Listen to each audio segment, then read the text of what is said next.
Ethan Cole never thought that helping a stranger in a cafe would lead him to the center of a corporate scandal, or that the woman would turn out to be the CEO of the company that took his wife's life. As buried secrets begin to surface and the truth becomes dangerous, one man must choose between silence and justice. This is a story about tragedy, deception, and how love can be found in the darkest places. Follow this journey to the very end, and don't forget to like and comment what city you're watching from so I can see how far my story has traveled. Now, let's begin. The rain came down in sheets that November morning, turning the Seattle streets into rivers of gray. Ethan Cole stood at the counter of Mercy's Café, watching water stream down the window while his coffee went cold in his hand. He'd been staring at the same spot on the glass for 5 minutes, not really seeing anything, just letting his mind go blank the way he did sometimes when the weight of everything got too heavy. "Daddy, I'm done." He turned to see Lily signing at him from their corner booth, her small hands moving with the precise confidence of a 7-year-old who'd never heard her own voice. Chocolate milk mustache, crumbs everywhere. The sight made something in his chest loosen just slightly. "Already?" He signed back. "You said you were starving." She wrinkled her nose. The pancakes were weird. Weird how? Too fluffy, like clouds. Clouds aren't food. Ethan almost smiled. Almost. That was about as good as it got these days. Almost and nearlies, the shadow of joy without the real thing. He picked up his coffee and headed back to the booth, sliding in across from her. The cafe was nearly empty at this hour, just them and old Mister Patterson reading his newspaper by the door, and somewhere in the back, the sound of dishes clanking in the kitchen. Lily was drawing on her napkin with the crayon the waitress had given her. A house, a tree, 3 stick figures. She always drew 3, every single time. Ethan tried not to look at the smallest figure, the one with long hair and a triangle dress, but his eyes went there anyway, like they always did. "Can we go to the library?" Lily signed, not looking up from her drawing. "Later, I have to make some calls first." "About a job?" He nodded. There was always supposed to be a job coming, some lead that might actually pan out this time. Phone calls he had to make, applications he had to submit, interviews he had to prepare for. The truth was, he'd made 3 calls yesterday and gotten 3 polite rejections. The Seattle job market wasn't interested in a 32-year-old former architect who'd been out of work for 8 months and had a gap in his resume he couldn't explain without making people uncomfortable. "My wife died, you see, killed by one of those self-driving cars everyone trusts so much. Took me a while to get back on my feet. You understand?" "Yeah." Nobody wanted to hear that story. Lily went back to her drawing. Ethan watched her for a moment. This small, serious person who'd lost her mother and never complained, never asked why. Just kept drawing her pictures with 3 people and wearing that same expression of concentration that used to belong to Sarah. The bell above the door chimed. Ethan glanced up out of habit and saw a woman step inside, shaking rain from her coat. She was tall, maybe late 30s, dark hair pulled back in a way that looked both elegant and severe. Expensive coat, expensive shoes, the kind of sharp, polished appearance that marked her as someone from the downtown offices, probably cutting through on her way to somewhere important. She approached the counter where Tracy, the morning waitress, was refilling the coffee station. "Good morning," the woman said. Her voice was clear, professional. "Could I get a large black coffee to go?" Tracy didn't turn around. She was doing something with the coffee filters, moving in that distracted way people did when they were thinking about something else. "Excuse me," the woman said, louder this time. Nothing. Tracy kept working, completely oblivious. The woman tried again, raising her voice. "Hello? I'd like to order." Ethan saw what was about to happen before it did. He saw the woman's expression shift from patience to confusion to something harder, something defensive. He saw Tracy finally turn around, saw the irritation flash across her face. "You don't have to yell," Tracy said. "I heard you the first time." "I wasn't," the woman started, but Tracy was already moving away, making a show of being put out. "Some people," Tracy muttered, loud enough to be heard, "probably meant to be heard." The woman stood very still for a moment. Then she reached into her bag and pulled out her phone, typing something quickly before holding it up. The screen showed text in large letters. "I would like a large black coffee, please. I'm deaf." Tracy's face went red. "Oh, I didn't know." But the damage was done. Ethan could see it in the way the woman held herself, that particular kind of rigid dignity people wore when they'd been misunderstood one too many times. She put the phone away and waited while Tracy fumbled with the coffee machine, the silence between them sharp with embarrassment. Ethan looked down at Lily. She was watching too, her crayon frozen above the napkin. "That lady talks like us," Lily signed. "Yeah, she does." "Is she okay?"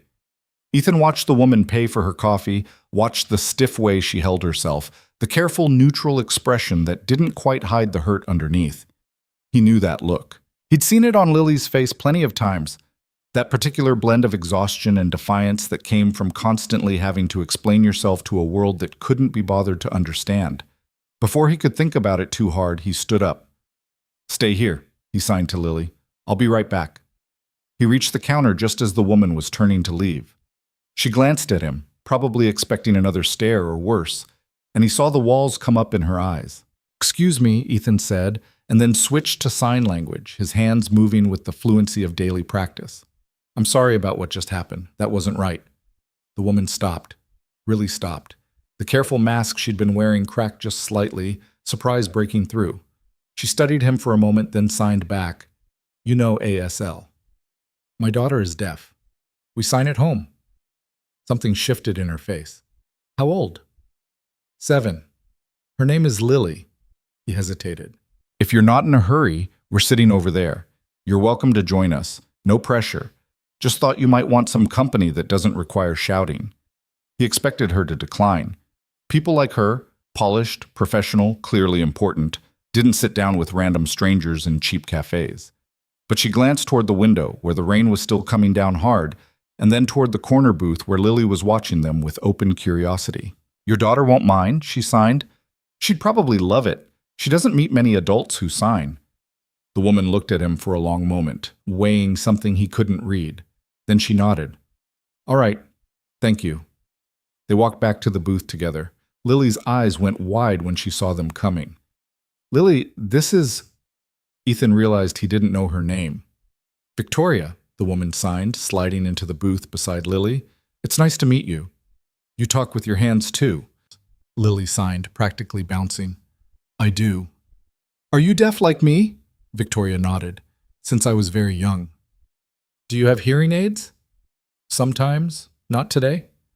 Lily launched into a rapid series of questions. What kind of hearing aids? Did she go to a deaf school? Did she know any other deaf people? Did she have a cochlear implant? Did people ever treat her like she was stupid just because she couldn't hear? Victoria answered each one with patience, her hands moving with an elegance that made everyday conversation look like something choreographed. Ethan sat back and let them talk, sipping his cold coffee and feeling something strange and unexpected. Relief. He couldn't remember the last time he'd seen Lily this animated with an adult who wasn't him.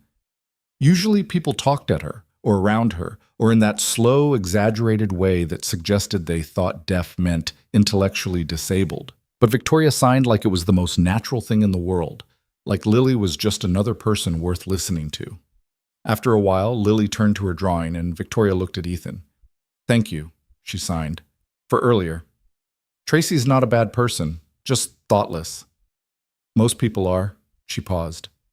"You're a single father?" He wondered how she knew, then realized it was probably obvious. The tired eyes, the rumpled jacket, the way Lily oriented herself entirely around him, like he was the only fixed point in her universe. "Yeah," he signed. "Just the two of us." "Her mother?" Ethan's hands stopped. He could feel the answer sitting in his throat like a stone.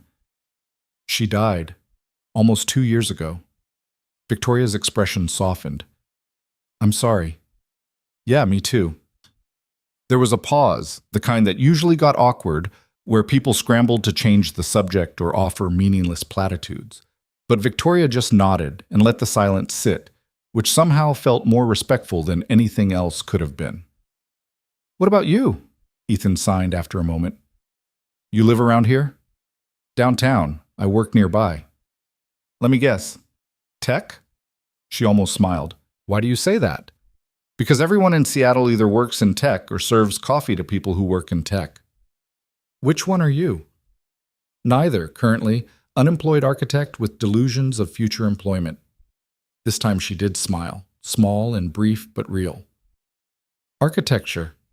That's interesting. It was, before everything fell apart. Lily tugged on his sleeve. Daddy, can Victoria see my drawing? Ethan hesitated, but Lily was already pushing the napkin across the table. Victoria looked down at the 3 stick figures, father, daughter, mother, always in the same order, and something flickered across her face. Understanding, maybe, or recognition. It's beautiful, she signed to Lily. Is this your family? Lily nodded. That's Daddy, and that's me, and that's Mama. She lives in heaven now. I'm sure she was wonderful. She was. She could hear, but she learned to sign for me. She was really good at it. Victoria looked at Ethan, and he saw the question in her eyes. He signed, quiet and small. Car accident, autonomous vehicle malfunction. She was stopped at a light, and it just didn't stop. Oh, Victoria signed. Her face had gone very still. I'm so sorry. That's terrible. Something about her expression made Ethan pause. There was shock there, genuine shock, but also something else. Something that looked almost like guilt, which didn't make any sense at all. Did they? Victoria started, then stopped. Her hands trembled slightly. Did they find out what caused it? The company blamed software error, paid a settlement. End of story. Which company? Ethan felt his jaw tighten. Apex Dynamics. They made the navigation system.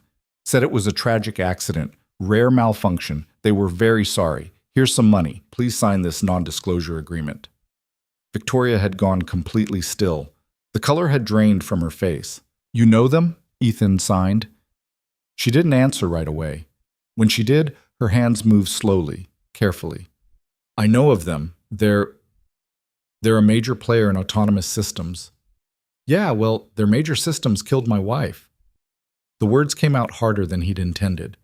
Lily looked up sharply, sensing the shift in mood, even if she couldn't hear the anger underneath. I'm sorry, Ethan signed, softer. That wasn't directed at you. It's been hard. Victoria nodded. She seemed to be struggling with something, some internal debate. I should go, she signed finally. I've taken up enough of your morning. You don't have to. I have a meeting. She stood up, gathering her coffee, her coat. It was nice meeting both of you. Lily, keep drawing. You have real talent. Lily beamed. Will we see you again? Victoria paused at the edge of the booth. She looked at Lily, then at Ethan, and he saw something complicated pass through her eyes. Calculation, maybe. Or regret. Maybe, she signed. If you come here often. We're here every Wednesday, Lily offered helpfully, and sometimes Saturdays. Good to know. She left quickly after that, pushing out into the rain without looking back. Ethan watched her go, that strange feeling of relief already fading into something more complicated. There had been something off about those last few moments, something in the way she'd reacted when he mentioned Apex Dynamics. I liked her, Lily signed. She was nice. Yeah, she was. Is she coming back? I don't know, baby. But even as he said it, Ethan had the strangest feeling that he hadn't seen the last of Victoria. Something about the way she'd looked at him before she left, like she was making a decision that neither of them would be able to take back. He shook off the thought and focused on the practical concerns. Come on, let's get you to school. They cleaned up their booth and headed out into the rain. The morning swallowed them up, father and daughter under one umbrella, just 2 more people trying to get through another day. The rest of that day passed like all the others had been passing lately, slowly and without much purpose. Ethan dropped Lily at school, came home to their small apartment in Ballard, made phone calls that went nowhere, sent emails that got polite auto-responses, looked at job listings that might as well have been written in another language for all the good they did him. By 3 o'clock, he was back at Lily's school, waiting in the pickup line with all the other parents. He watched them through the windshield of his aging Honda. These people with their newer cars and their wedding rings and their easy conversations about weekend plans and soccer practice. Ethan had stopped trying to join those conversations months ago. There was only so many times you could deflect questions about Lily's mom before people stopped asking and started avoiding you instead. Lily came bounding out at 3:15, backpack bouncing, face bright with whatever second graders got excited about. She climbed into the back seat and started signing before she even had her seatbelt on. We learned about butterflies today. Did you know they can taste with their feet? I did not know that. It's because they have special sensors. Mrs. Martinez said evolution is very creative. They drove home through traffic that never seemed to improve, no matter what time of day it was. The apartment waited for them on the third floor of a building that had been old when Ethan was born and hadn't improved with age. One bedroom for Lily, one for him, a kitchen barely big enough to turn around in, and a living room that served as everything else. It wasn't much, but it was theirs, and it was paid for through the end of the month, which was more than he could say for next month. Homework, Ethan signed after they got inside. Lily groaned dramatically, but got out her books. Ethan retreated to the kitchen to figure out dinner. The refrigerator offered limited options: eggs, some questionable cheese, bread that would be toast by tomorrow. He was mentally calculating whether he could stretch their grocery budget to include actual vegetables when his phone buzzed. Unknown number. He almost didn't answer, but unemployment had made him paranoid about missing potential opportunities. Hello? Mr. Cole? This is Jennifer Reeves from Apex Dynamics. Do you have a moment to talk? Ethan's hand tightened around the phone. Apex Dynamics. The company he'd tried to sue, tried to expose, tried to get answers from, only to be shut down at every turn by lawyers and NDAs and his own lack of resources. The company that had paid him off and made him sign away his right to pursue justice in exchange for enough money to bury his wife and keep a roof over Lily's head for a while. What do you want? His voice came out flat. I'm calling on behalf of Victoria Hale, our CEO. She'd like to meet with you to discuss a potential opportunity. Ethan's mind went blank for a second, then clicked into place. Victoria. The woman from the café. Victoria Hale. CEO of Apex Dynamics. The CEO of the company that killed Sarah. You've got to be kidding me. I assure you, Mr. Cole, this is a legitimate offer. Ms. Hale was quite insistent that we reach out to you today.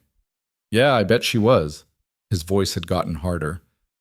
Tell Ms. Hale I'm not interested in whatever she's selling. If you just listen to the details. No, tell her to lose my number. He hung up, stood in the kitchen with his phone in his hand, shaking with an anger he hadn't felt this sharply in months. Victoria Hale. The whole time they'd been sitting there talking about Lily and deafness and sign language, she'd known. She'd known exactly who he was, exactly what her company had done, and she'd sat there acting like a normal person, like someone he could trust. The phone rang again. Same number. He declined the call. It rang a third time. What? He snapped, answering. Mr. Cole, please don't hang up. A different voice this time, calm, measured, female. This is Victoria Hale. Ethan's breath caught. On the other end of the line, he could hear the faint mechanical quality that marked a speech-to-text relay service, the kind deaf people use to make phone calls, which meant Victoria wasn't actually speaking. She was signing to an interpreter who was voicing her words. How are you even? He started. Video relay service. I can see an interpreter on my screen. I sign, she speaks. Please don't hang up. I need to talk to you. You had your chance to talk this morning, before I knew you were the CEO of the company that killed my wife. Silence. Then, I didn't know who you were when I sat down. I swear. Ethan Cole is a common name, and the NDA keeps most case details private. It wasn't until you mentioned the accident and Apex that I put it together. And you just happened to decide to offer me a job the same day? Convenient. Not convenient, necessary. Her voice, the interpreter's voice, but her words, was urgent. Please meet with me. 1 hour. If you don't like what I have to say, you never have to see me again. Why should I trust you? Because I'm trying to do something that matters, and I think you might be able to help. And because I met your daughter this morning, and she deserves better than what my company did to her family. That hit harder than he wanted it to. Ethan closed his eyes, pressing his forehead against the refrigerator. Every instinct told him to hang up, to block the number, to protect himself and Lily from whatever this was. But there was something in Victoria's words, some note of genuine desperation that didn't fit with the polished CEO he'd imagined. 1 hour, he heard himself say. That's all you get. Tomorrow morning, 9 a.m. There's a park near your apartment, Salmon Bay Park. I'll meet you there. How do you know where I live? Your address was in the settlement file. I'm sorry. I know that's invasive. Yeah, it is, he paused. Fine, tomorrow. But if this is some kind of legal trap, it's not. I promise. Thank you, Ethan. She hung up. Ethan stood in the kitchen for a long time, staring at nothing, trying to figure out what he'd just agreed to. From the living room, Lily called out, Daddy, I need help with this math problem. He took a breath and went to help his daughter with her homework, pushing everything else aside for later. That was a skill he'd gotten good at over the last 2 years. Compartmentalization, putting the broken pieces in boxes so they didn't cut him while he was trying to get through the day. But that night, after Lily was asleep and the apartment was quiet, Ethan sat at the kitchen table with his laptop and searched for Victoria Hale. What he found was impressive and intimidating in equal measure. Youngest CEO in Apex Dynamics history. Took over 3 years ago after the founder retired. Deaf since birth, graduated top of her class from MIT, held multiple patents in AI and machine learning. The articles painted her as brilliant, driven, occasionally ruthless. A woman who'd fought her way to the top of a male-dominated industry and wasn't interested in apologizing for it. There were photos too. Victoria at tech conferences, Victoria accepting awards, Victoria standing in front of Apex Dynamics headquarters, looking every inch the powerful executive. She looked different in these pictures, harder, more remote, like the softness he'd glimpsed in the cafe had been carefully edited out. He found the settlement information too, buried in press releases. Apex Dynamics reaches agreement with family and autonomous vehicle incident. Clinical language for Sarah's death. No mention of fault, no admission of wrongdoing, just a quiet payoff and a promise to improve safety protocols. Ethan closed the laptop and sat in the dark. Tomorrow he would go to the park and hear whatever Victoria had to say.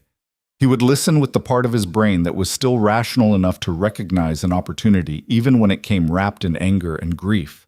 But he wouldn't forget what Apex Dynamics had taken from him. He wouldn't forget the sound of the police officer's voice at his door, or the way Lily had cried for 3 days straight when she finally understood that Mama wasn't coming home. Some things you didn't forget. Some things you carried with you forever, sharp and heavy and unforgiving. He went to bed but didn't sleep much. When morning came, gray and cold, he was already awake. Salmon Bay Park sat on the edge of the water, offering a view of the industrial waterfront that was either depressing or honest, depending on your mood. Ethan arrived at 8:50, early enough to claim a bench near the walking path. The morning was cold but clear, the kind of November day that promised rain later but gave you a few hours of pale sunshine first. Victoria arrived exactly at 9. She was dressed more casually than yesterday. Jeans, a dark coat, her hair down around her shoulders. She looked younger this way, less intimidating. She spotted him and walked over, moving with the kind of careful confidence people developed when they couldn't rely on hearing their surroundings. "Thank you for coming," she signed as she sat down. "I'm here. Talk." She pulled out a tablet and opened it to a presentation. "I want to show you something." The screen displayed a video. A woman standing in front of a camera, speaking rapidly in what Ethan recognized as Mexican Sign Language. As she signed, text appeared at the bottom of the screen, translating her words into Spanish. "Real-time translation," Victoria signed. "Our new AI system. It can recognize and translate 20 different sign languages into text or speech and vice versa. Accuracy rate above 90%. Response time under half a second." Ethan watched the video. The translation looked smooth, natural, impressive if it actually worked as advertised. "So you built a fancy translator. What does that have to do with me?" Victoria closed the tablet. This technology could change everything for deaf people. Communication barriers gone. Better access to education, employment, healthcare. But we're missing something crucial. We don't have enough people who understand both the technical side and what it's actually like to use ASL every day. Get a deaf engineer. We have 3. We need more perspectives. Parent perspectives, specifically. She looked at him steadily. "Ethan, I know you have every reason to hate my company. I know what we took from you. But I'm trying to build something good here, something that could help people like Lily. I need someone who understands that intimately. You want me to work for Apex Dynamics?" His hands moved sharp and angry. "The company that killed my wife." "Yes, Why would I ever do that? Victoria was quiet for a moment. Then she signed slowly and carefully. Because Lily deserves a world where being deaf doesn't limit her.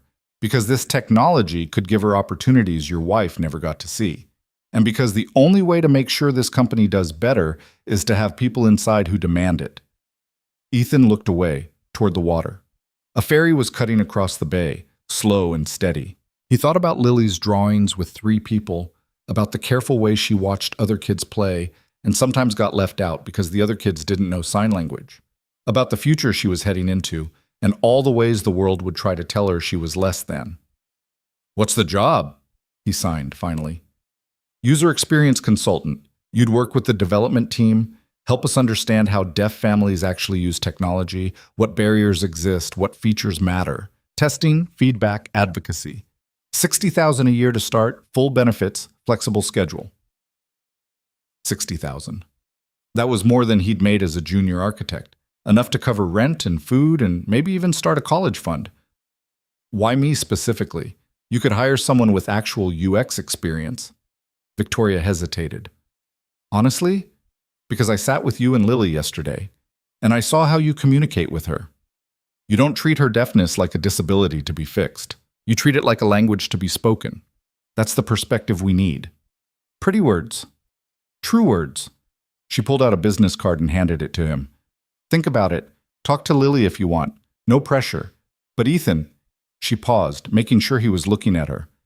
I know I can't give you back what you lost, but maybe we can build something that makes sure other families don't lose what you did. She stood up. My personal number is on the card.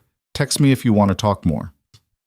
She left him sitting there with the card in his hand and too many thoughts crowding his head. Ethan didn't go home right away. He walked around the park for a while, turning Victoria's offer over in his mind from every angle, looking for the trap, the catch, the thing that would make this decision easy by making it obviously wrong. The money was good. The work sounded meaningful.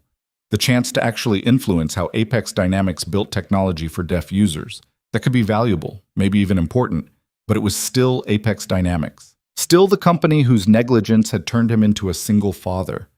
Could he really walk into that building every day?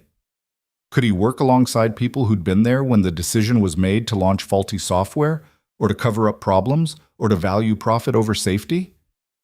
His phone buzzed. A text from an unknown number. I forgot to mention, the position includes full health insurance with coverage for cochlear implants and assistive hearing technology if you're interested for Lily. No waiting period. Victoria Ethan stared at the message. Cochlear implants. They'd looked into it before when Sarah was alive, but their insurance hadn't covered it and the out-of-pocket cost was impossible. The audiologist had said Lily was a good candidate, that she could potentially regain significant hearing with the implant, but they'd shelved the conversation as something to revisit someday when money wasn't so tight. Someday had never come. He called Victoria. The phone rang twice before switching to the video relay service. A moment later, an interpreter appeared on screen. "This is the relay service. I'll be interpreting for Victoria Hale. One moment, please." The screen split, showing the interpreter on one side and Victoria on the other. She looked surprised to see him. "The cochlear implant coverage," Ethan said. "That's real?" The interpreter signed his words to Victoria, then voiced her response. "Yes, full coverage for the surgery, the device, and follow-up care. Speech therapy too if needed. I added it to our insurance plan last year specifically to help deaf employees and their families." "Why?" Victoria's hands moved on the screen. "Because I was lucky enough to have parents who could afford my hearing aids and speech therapy when I was young. Not everyone has that. It shouldn't depend on luck." Ethan closed his eyes. Damn it, she was making this hard. "I need to think about it," he said. "Of course. Take your time." He hung up and stood there in the middle of the park, caught between anger and hope and the weight of responsibility. What would Sarah want him to do? What would help Lily most? He didn't have good answers to either question. That night, after dinner, he sat down with Lily and signed, "Can we talk about something important?" She put down her tablet, immediately attentive. "What's wrong?" "Nothing's wrong. I got a job offer today." Her face lit up. "Really? That's good." "Yeah, it's good money, and it would help us a lot." But there's a complicated part. What? He took a breath. Remember the lady from the cafe yesterday, Victoria? The one who signs? Yeah, she offered me the job. And Victoria works for the company that made the car that… He paused, struggling with how to say this. The company whose car hurt Mama. Lily's expression went very still. She was only 7, but she understood death and loss in ways most 7-year-olds didn't. She'd had to grow up fast. The same company? She signed. Yes. Do you want to work there? I don't know. Part of me says no, because of what happened to Mama. But part of me thinks maybe I should, because the job is good and they're building something that could help deaf kids like you. Lily thought about this, her face serious. Would you be happy? I don't know if I'd be happy, but I think I might be useful. Mama always said being useful was important. Yeah, she had said that, hadn't she? Sarah, who'd volunteered at the Deaf Community Center and organized fundraisers and never met a cause she couldn't throw herself into completely. Being useful, making a difference, leaving things better than you found them. What do you think I should do? He signed to Lily. She considered carefully. I think you should try it, and if it's bad, you can stop. That simple? That's simple. He pulled her into a hug. When did you get so smart? I was born smart. You just notice sometimes. That night, after Lily was asleep, Ethan texted Victoria. I'll do it. When do I start? Her response came back within minutes. Monday. I'll have my assistant send the paperwork. Thank you, Ethan. I promise you won't regret this. Ethan looked at the message and hoped she was right, because he was about to walk into the heart of the company he blamed for Sarah's death, and he had no idea what he'd find there. Justice, maybe. Answers, possibly. Or just more pain dressed up in corporate efficiency. Only one way to find out. Monday morning arrived cold and unforgiving. Ethan stood in front of his bathroom mirror at 6:30, trying to knot a tie he hadn't worn in almost a year. His hands kept fumbling the fabric, muscle memory failing him. He gave up after the 3rd attempt and settled for a button-down shirt without the tie. Professional enough. It would have to be. Lily was already awake when he came out, sitting at the kitchen table with a bowl of cereal, still in her pajamas. You look nervous, she signed. I'm fine. You're lying. Your eye does that twitchy thing. He touched his face reflexively. What twitchy thing? That one. She grinned at him, milk on her upper lip. It's okay to be nervous, Daddy. First days are always weird. When did you become the wise one? I'm 7. I know everything now. He made her lunch, checked her backpack twice, and texted Mrs. Chen from downstairs to confirm she could do pickup from school today. Mrs. Chen had been their emergency contact for months now, a retired teacher who seemed genuinely fond of Lily and never asked too many questions about why Ethan needed help. By 7:45, he was in his car, sitting in traffic that hadn't magically improved just because his life was taking a strange turn. The Apex Dynamics headquarters loomed downtown, all glass and steel and the kind of aggressive modernity that was supposed to signal innovation. Ethan had driven past it 100 times over the last 2 years. He'd never imagined walking inside. The parking garage was underground, dimly lit, smelling of exhaust and concrete. He found a spot on the 3rd level and sat there for a minute with the engine off, trying to settle his breathing. This was just a job. Just work. He could do this. The elevator delivered him to a lobby that looked like every tech company lobby he'd ever seen. Minimalist furniture, abstract art that probably cost more than his car, a reception desk staffed by someone young and aggressively cheerful. Hi, welcome to Apex Dynamics. Do you have an appointment? I'm Ethan Cole. I'm supposed to start today. The receptionist's smile brightened another impossible degree. Oh, wonderful. Let me call up to HR. You can have a seat. He sat. Around him, employees streamed through the lobby with ID badges and coffee cups and the purposeful stride of people who belonged here. Ethan felt conspicuously out of place, like everyone could see the anger and grief he was carrying and knew he didn't fit. Mr. Cole? He looked up to find a woman in her 50s, gray hair cut short, wearing a blazer that suggested authority without trying too hard. I'm Margaret Ross, head of HR. Welcome aboard. She extended her hand. Her grip was firm. We're excited to have you. Victoria speaks very highly of you. Thanks, Ethan managed. Margaret led him through security, got him set up with an ID badge and a temporary laptop, walked him through benefits enrollment and tax forms and all the mundane machinery of employment.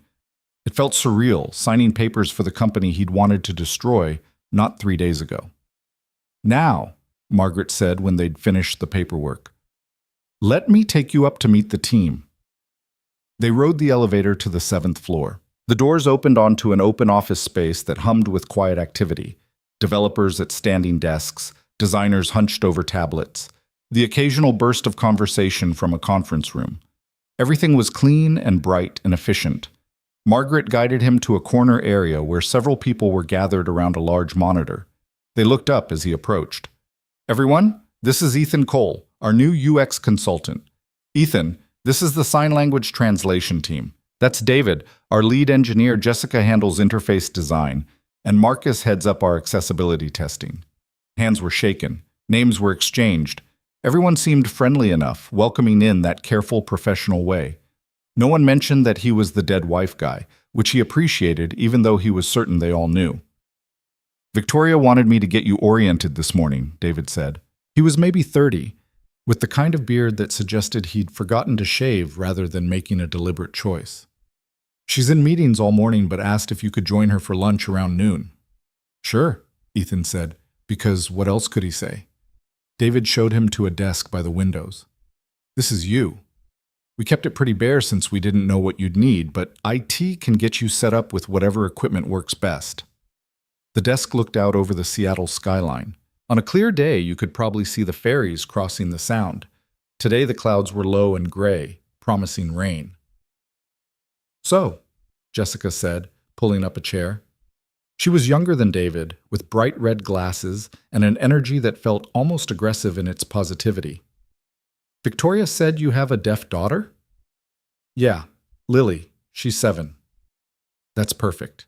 We've been trying to test our ASL recognition algorithms, but honestly, none of us are fluent signers. We can muddle through, but we need someone who actually lives with this every day." They spent the next hour walking him through the project. The technology was impressive, built on neural networks that could recognize hand shapes and movements, analyze them in real time, and output translated text or speech. They'd been developing it for 3 years, iterating through versions, slowly improving accuracy. "The problem is context," Marcus explained. He was the oldest of the group, maybe late 40s, with the tired eyes of someone who'd been in tech too long. "Sign languages are incredibly context-dependent. The same sign can mean different things depending on facial expression, body language, what came before in the conversation. Our AI is good at the mechanical recognition, but it struggles with nuance." "Show him the restaurant scenario," Jessica said. David pulled up a video. It showed 2 people having a conversation in ASL about ordering food. The AI translated it into text on the screen, but even Ethan could see the errors. Entire sentences came out garbled or completely wrong, missing the emotional subtext that gave the conversation meaning. "See?" David said. "Technically accurate on about 70% of the individual signs, but the overall meaning is lost. That's what we need to fix." Ethan watched the video again. "You're treating it like a word-for-word translation problem, but ASL doesn't work that way. It's conceptual. You need to translate the meaning, not the signs." "Exactly," Marcus said, "but how do we teach an AI to understand meaning?" "I don't know. I'm not an engineer." Ethan paused. "But I can tell you when it's wrong, and maybe why."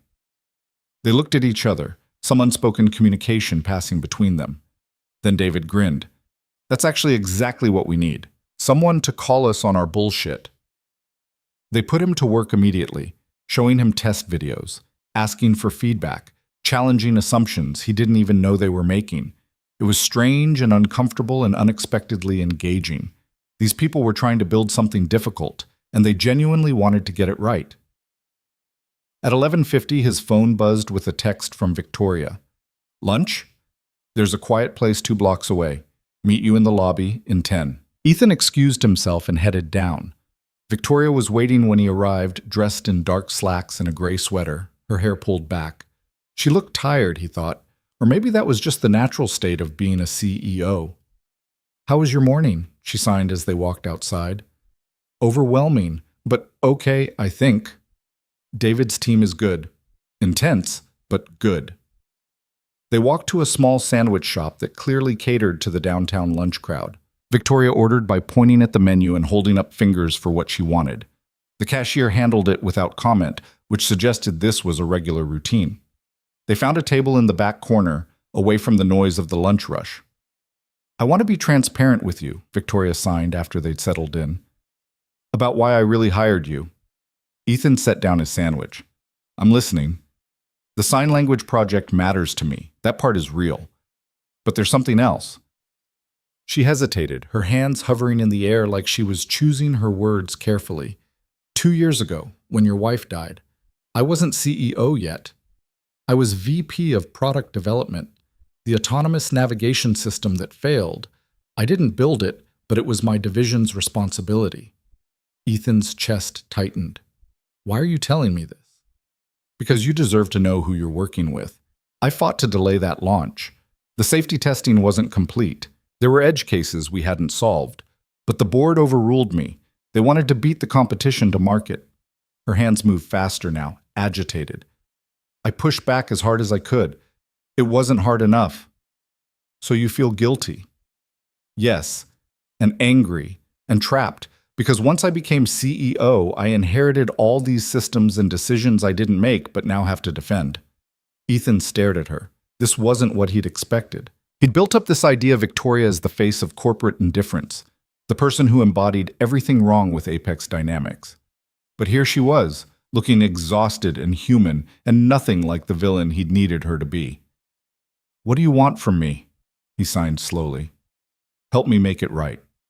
Not just with the sign language project, though that matters, but all of it. Help me turn this company into something better than what it was.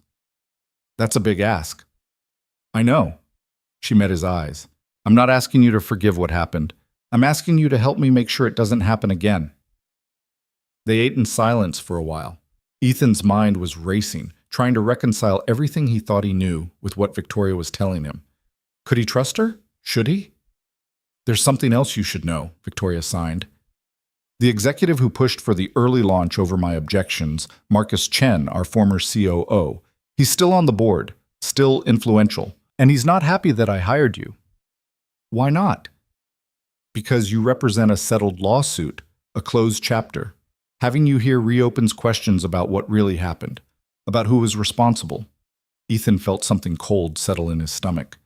You think he'll try to push me out? I think he'll try, but I also think you're tougher than he expects. She paused. I need you to know what you're walking into. This isn't just a job.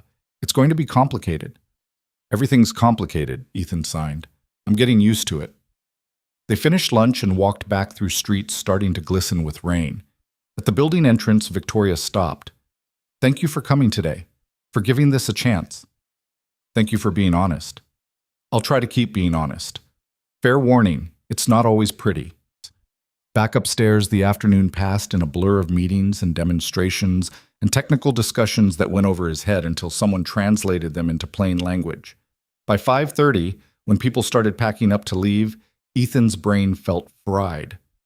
He was gathering his things when Marcus appeared at his desk. How was day one? He asked. A lot to take in, but good. We're glad to have you. Marcus paused. Listen. A few of us usually grab drinks on Monday nights. Nothing fancy, just a bar around the corner. You interested? Ethan almost said no, automatically. But then he thought about going home to an empty apartment, waiting for Mrs. Chen to drop off Lily, eating leftover pizza in front of the TV. Maybe it wouldn't kill him to try being social. Sure, why not? The bar was called The Binary, which felt aggressively on-brand for a tech company hangout. It was dimly lit and loud, packed with young professionals unwinding after work. Marcus led him to a table in the back, where David and Jessica were already settled with beers. He came, Jessica said, brightening.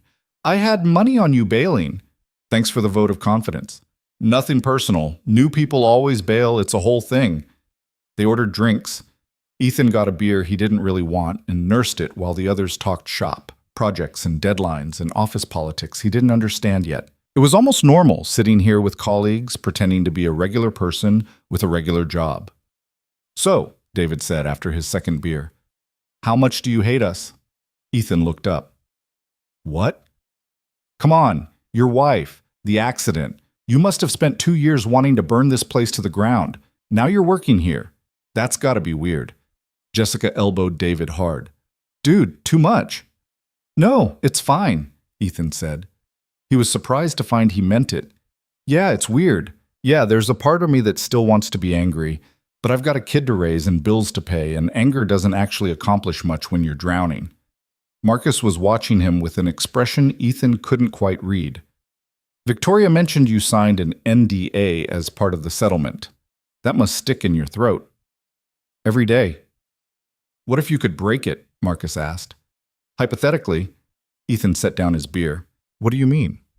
I mean, what if there was more to the story than what's in the official record? What if someone had evidence that things weren't quite as accidental as the company claimed? The table had gone quiet. David and Jessica were looking at Marcus like he'd just pulled a gun. Marcus, David said carefully, maybe we should— I'm just talking hypothetically, Marcus said. But his eyes were locked on Ethan's, and there was nothing hypothetical about the intensity there. Ethan's heart was pounding. If such evidence existed, I'd want to see it. That could be dangerous, for both of us. I'm listening anyway. Marcus pulled out his phone, typed something, and showed Ethan the screen. It was an email address, nothing else. That's my personal account. If you're serious, reach out. But think carefully first. Once you start pulling this thread, you might not like what unravels. Before Ethan could respond, Jessica was standing up, practically pulling David with her. We should go. Early morning tomorrow. Ethan, it was great hanging out. See you in the office. They left in a hurry that was obviously strategic, leaving Ethan alone with Marcus. They're worried I'll get them in trouble, Marcus said. Smart kids. What do you have? Ethan asked. Not here. Not now. But soon. Marcus stood up, throwing cash on the table. Welcome to Apex Dynamics, Ethan. Try not to trust anyone too much, including Victoria. He left. Ethan sat there with his half-finished beer, trying to process what had just happened. Was Marcus offering to help him? Or was this some kind of test, a way to figure out if Ethan was going to be a problem? His phone buzzed. A text from Mrs. Chen. Lily's asking when you'll be home. I told her soon. Right. Real life? The rest could wait. He paid his tab and headed out into the rain, which had turned from drizzle to downpour while he'd been inside. By the time he reached his car, he was soaked through. By the time he got home, it was past 7 and Lily was eating chicken nuggets at Mrs. Chen's apartment downstairs. Sorry, Ethan signed as he collected her. Work ran late. It's okay, Lily signed back. Mrs. Chen let me watch cartoons. Upstairs, he got her ready for bed and listened to her talk about school and butterflies and some drama involving 2 kids fighting over a jump rope. Normal kid stuff. Safe stuff. He tucked her in and sat on the edge of her bed. Did you like your new job? She signed. I think so. It's different. Different good or different bad? Different confusing, but I'll figure it out. She yawned. Mama used to say you were good at figuring things out. Yeah? She said you were like a puzzle person. You could see how pieces fit even when they looked wrong. Ethan felt his throat tighten. I miss her. Me too. Lily's eyes were already drooping. But I'm glad you have a job now. It makes you less worried. How do you know I was worried? Because I'm 7 and I know everything, remember? He kissed her forehead and turned out the light. Back in the living room, he pulled out his phone and looked at the email address Marcus had shown him. His finger hovered over the keyboard. Was he really going to do this? Dig into the past, open old wounds, risk whatever stability he'd managed to build? For what? Revenge? Justice? Or just the need to know what really happened? Before he could talk himself out of it, he opened his email and typed, This is Ethan Cole. I want to know what you know. When can we meet? He hit send before he could change his mind. The response came back within 5 minutes. Thursday night, 8 p.m. I'll send you the address. Come alone. Delete these messages after you read them. Ethan stared at the screen for a long moment. Then he deleted the messages like Marcus had instructed and sat back on his couch, wondering what the hell he'd just set in motion. The next 3 days passed in a strange, split-screen reality. During work hours, he was the professional consultant, helping Victoria's team refine their AI, offering feedback, slowly learning the rhythms of the office. He had more lunches with Victoria, conversations that ranged from technical discussions to personal stories about growing up deaf. He found himself liking her despite everything, seeing the person beneath the CEO veneer. But underneath all of that ran a current of anticipation and dread. Thursday was coming. Marcus had information. Ethan was going to learn something he probably didn't want to know. Wednesday afternoon, Victoria called him into her office. It was on the top floor, with windows overlooking the entire city. The space was surprisingly modest for a CEO, desk, couch, bookshelf, no obvious displays of ego. "Close the door," she signed. He did. She gestured for him to sit. "I heard you had drinks with Marcus on Monday," she signed. Ethan's stomach dropped. "Is that a problem?" "That depends on what he told you." "We talked about work mostly. He left early." Victoria studied his face. "Ethan, I'm going to ask you something, and I need you to be honest with me. Is Marcus trying to recruit you for something?" "What do you mean?" "Marcus isn't just another employee. He's got his own agenda, his own alliances. I need to know if he's trying to use you to undermine what we're building here." Ethan thought about the email, the deleted messages, the meeting tomorrow night. He thought about loyalty and trust, and how quickly both could become complicated. "He asked me some questions," Ethan signed carefully, "about the accident, about the NDA. He was fishing, I think, trying to figure out where I stand." "And where do you stand?" "I stand with my daughter. Everything else is secondary." It wasn't exactly a lie, but it wasn't the whole truth either, and Victoria was smart enough to know it. "Be careful with Marcus," she signed. "He's good at making people think he's on their side, but he's only ever on his own side." "I'll keep that in mind." After he left her office, Ethan felt sick. He was lying to Victoria, or at least withholding truth from someone who'd been nothing but honest with him. But he was also on the verge of maybe learning what really happened to Sarah, and he couldn't walk away from that. Not now. Thursday arrived gray and wet, the kind of day that made Seattle's reputation for depression feel earned. Work dragged. Ethan kept checking his phone, waiting for Marcus to send the address. It finally came at 4 p.m., 2847 Western Avenue, Warehouse District. Bring the settlement paperwork if you have it. At 6, Ethan left the office. He went home, checked on Lily with Mrs. Chen, and told them he had to run an errand. Mrs. Chen agreed to keep Lily until he got back, no questions asked. The address led him to a part of the city he didn't know well, where old industrial buildings were slowly being converted into tech offices and expensive lofts. The warehouse Marcus had specified looked abandoned, windows dark, no signs of life. Ethan parked on the street and sat there for a minute, second-guessing everything. This felt like the opening scene of a bad thriller. Maybe Marcus was setting him up. Maybe this was a trap. But what choice did he have?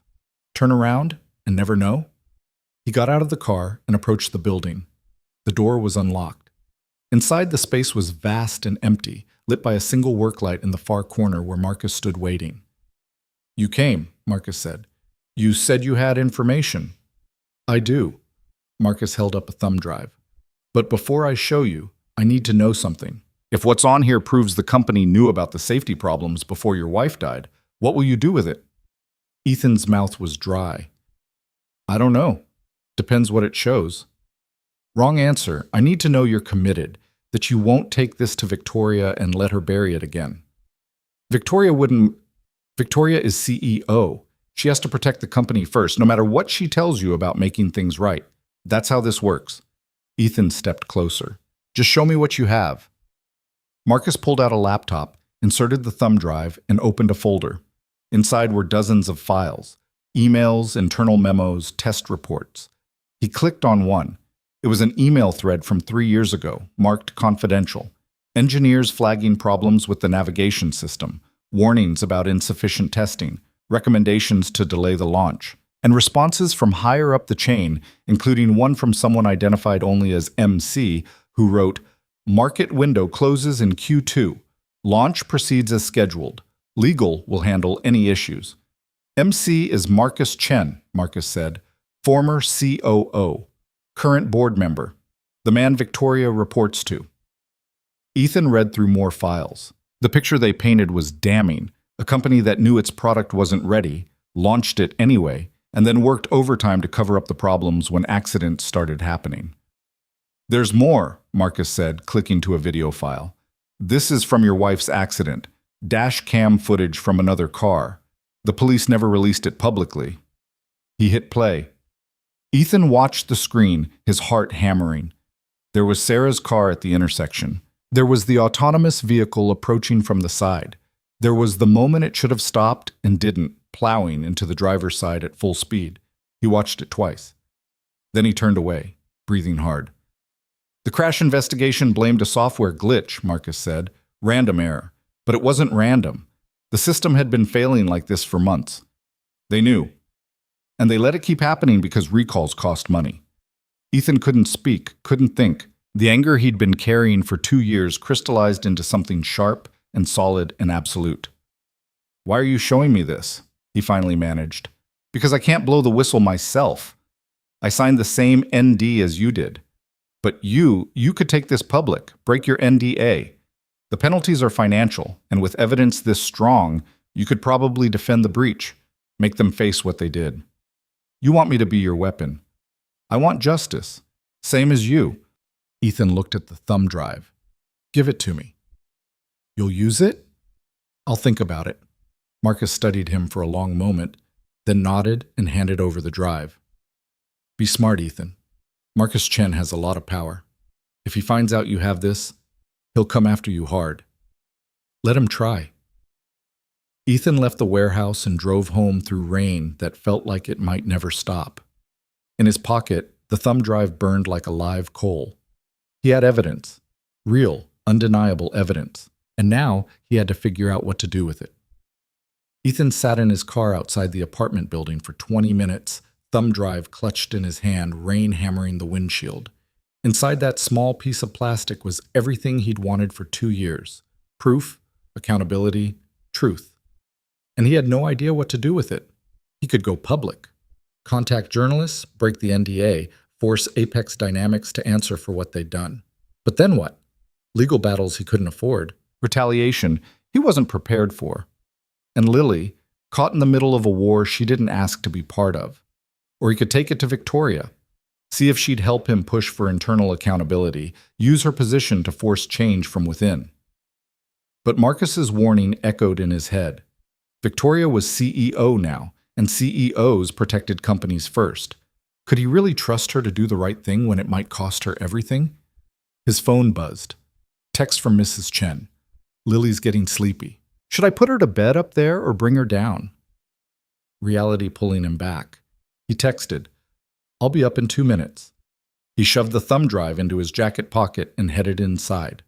Mrs. Chen had Lily curled up on the couch, half asleep in front of a nature documentary about penguins.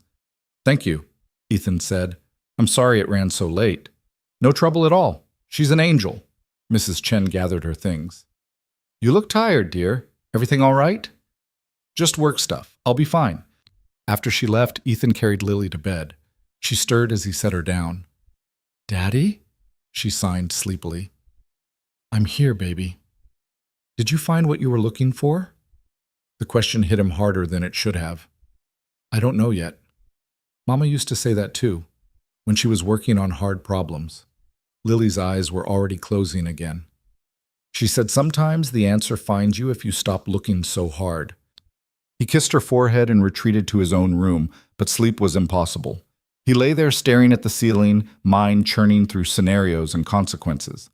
Around 2 a.m., he gave up and moved to the kitchen table, laptop open, thumb drive still in his pocket. What would Sarah have done? She'd always been the brave one, the one who saw injustice and couldn't let it stand. She'd have burned the whole company down without hesitation if she'd had this evidence. But Sarah wasn't here to face the fallout. That would be on him and Lily. By morning, he still hadn't decided anything. He got Lily ready for school on autopilot, made her lunch without tasting what he was packing, drove through traffic without seeing the road. At drop-off, she looked at him with concern. "You okay, Daddy?" "I'm okay, just thinking." "About work?" "Yeah." "Is it bad thinking or good thinking?" He managed a smile.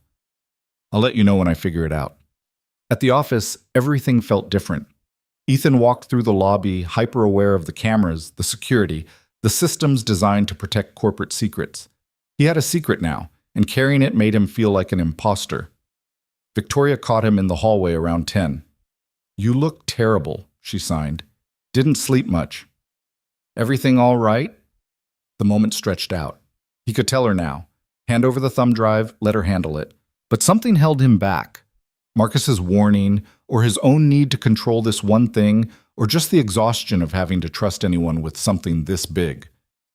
"Just adjusting to the new schedule," he signed. "I'll be fine." She didn't look convinced, but let it go. "I wanted to show you something. Do you have a few minutes?" He followed her to a conference room where the sign language team was gathered. On the screen was a new demo video, two people having a complex conversation in ASL about medical symptoms, and the AI translating it with remarkable accuracy. "We implemented your feedback about contextual analysis," David said. "Look at this part here. It correctly interprets the difference between hurt as physical pain versus emotional hurt based on the facial expression and body position." Ethan watched the demo. It was good, really good. Maybe not perfect, but light years better than what they'd shown him a week ago. "This could actually help people," he said quietly. "That's the idea," Victoria signed. "We're planning a beta launch next month. Limited rollout to deaf community centers, schools, hospitals, real-world testing with real users. Lily's school would probably participate if you asked. Would you be comfortable with that? Her using the system?" Ethan thought about it. "Yeah, I think so. As long as it's voluntary." They spent the next hour discussing implementation details, user privacy concerns, feedback mechanisms. It was engaging work, meaningful work, and for a little while Ethan could almost forget about the evidence burning a hole in his pocket. But during lunch, eating a sandwich alone at his desk, his phone buzzed with an unknown number. The text read, "We need to talk. Parking garage, level 3, noon. Don't mention this to anyone. MC Marcus Chen." The COO turned board member whose decisions had killed Sarah. The man whose initials were all over the damning emails Marcus had shown him. Ethan's hands were shaking. This couldn't be coincidence. Had Marcus Chen found out about the thumb drive? Was this a threat? He looked around the office. Everyone seemed normal, focused on their work, unaware. He could ignore the text, stay safe up here. Or he could go down there and find out what Marcus Chen wanted. His feet made the decision before his brain caught up. He took the elevator to the parking garage and found level 3 mostly empty, just a few scattered cars in the dim fluorescent lighting. A black Mercedes sat in the far corner, engine running. Ethan approached cautiously. The rear window lowered. "Get in," a man's voice said. Every instinct screamed at him to run. Instead, he opened the door and slid into the back seat. Marcus Chen was in his 60s, silver hair immaculately styled, suit that probably cost more than Ethan's monthly rent. He looked at Ethan with the expression of someone examining an insect under glass. "Mr. Cole, thank you for coming. How did you get my number?" "I own 40% of this company. I have access to everything." Chen's voice was smooth, educated, completely void of warmth. "I understand you've been making friends, having drinks with employees, getting tours of our facilities. Victoria hired me to do a job." "Yes, Victoria." Chen's mouth twisted slightly. "She has a habit of making decisions based on emotion rather than sound business judgment. Hiring you was one of them. If you came here to fire me, just do it." "Fire you?" "No, I came to make sure we understand each other." Chen pulled out a tablet and opened it to show a photo. Ethan entering the warehouse last night. "You met with someone in this building. I'd like to know what you discussed." Ethan's blood went cold. "You've been following me." "I've been protecting company interests. Now answer the question." "It was personal business, nothing to do with Apex." Chen studied him for a long moment. "Mr. Cole, I'm going to be direct with you. I know why you're really here. You think Victoria is some kind of ally, someone who'll help you get revenge for your wife's death. But Victoria is a figurehead. She makes speeches about innovation and integrity, while the board handles the actual business of running this company. If you're planning something foolish, breaking your NDA, going to the press, making accusations, I strongly advise you to reconsider." Is that a threat? It's a statement of reality. You signed a legally binding agreement. Breaking it would be expensive and ultimately futile. The company has lawyers who specialize in crushing people who make trouble. They're very good at their jobs. Ethan met Chen's eyes. My wife is dead because your company cut corners and lied about it. Your wife died in a tragic accident. We investigated thoroughly and found no evidence of negligence.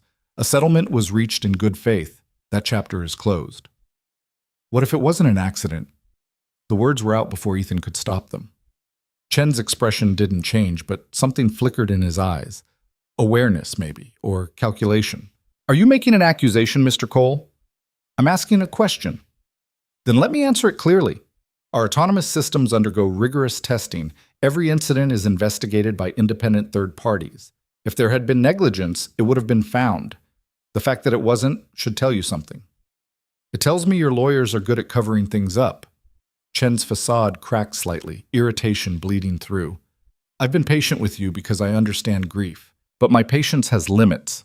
You have a daughter to support, a job with good benefits, health insurance that covers things most people can't afford. I'd hate to see you lose all of that because you couldn't let go of conspiracy theories. The mention of Lily made Ethan's jaw clench. Don't bring my daughter into this. I'm simply pointing out that your decisions affect her future. Choose wisely. Chen reached past him and opened the car door. This conversation is over. I trust we won't need to have it again. Ethan got out on shaking legs.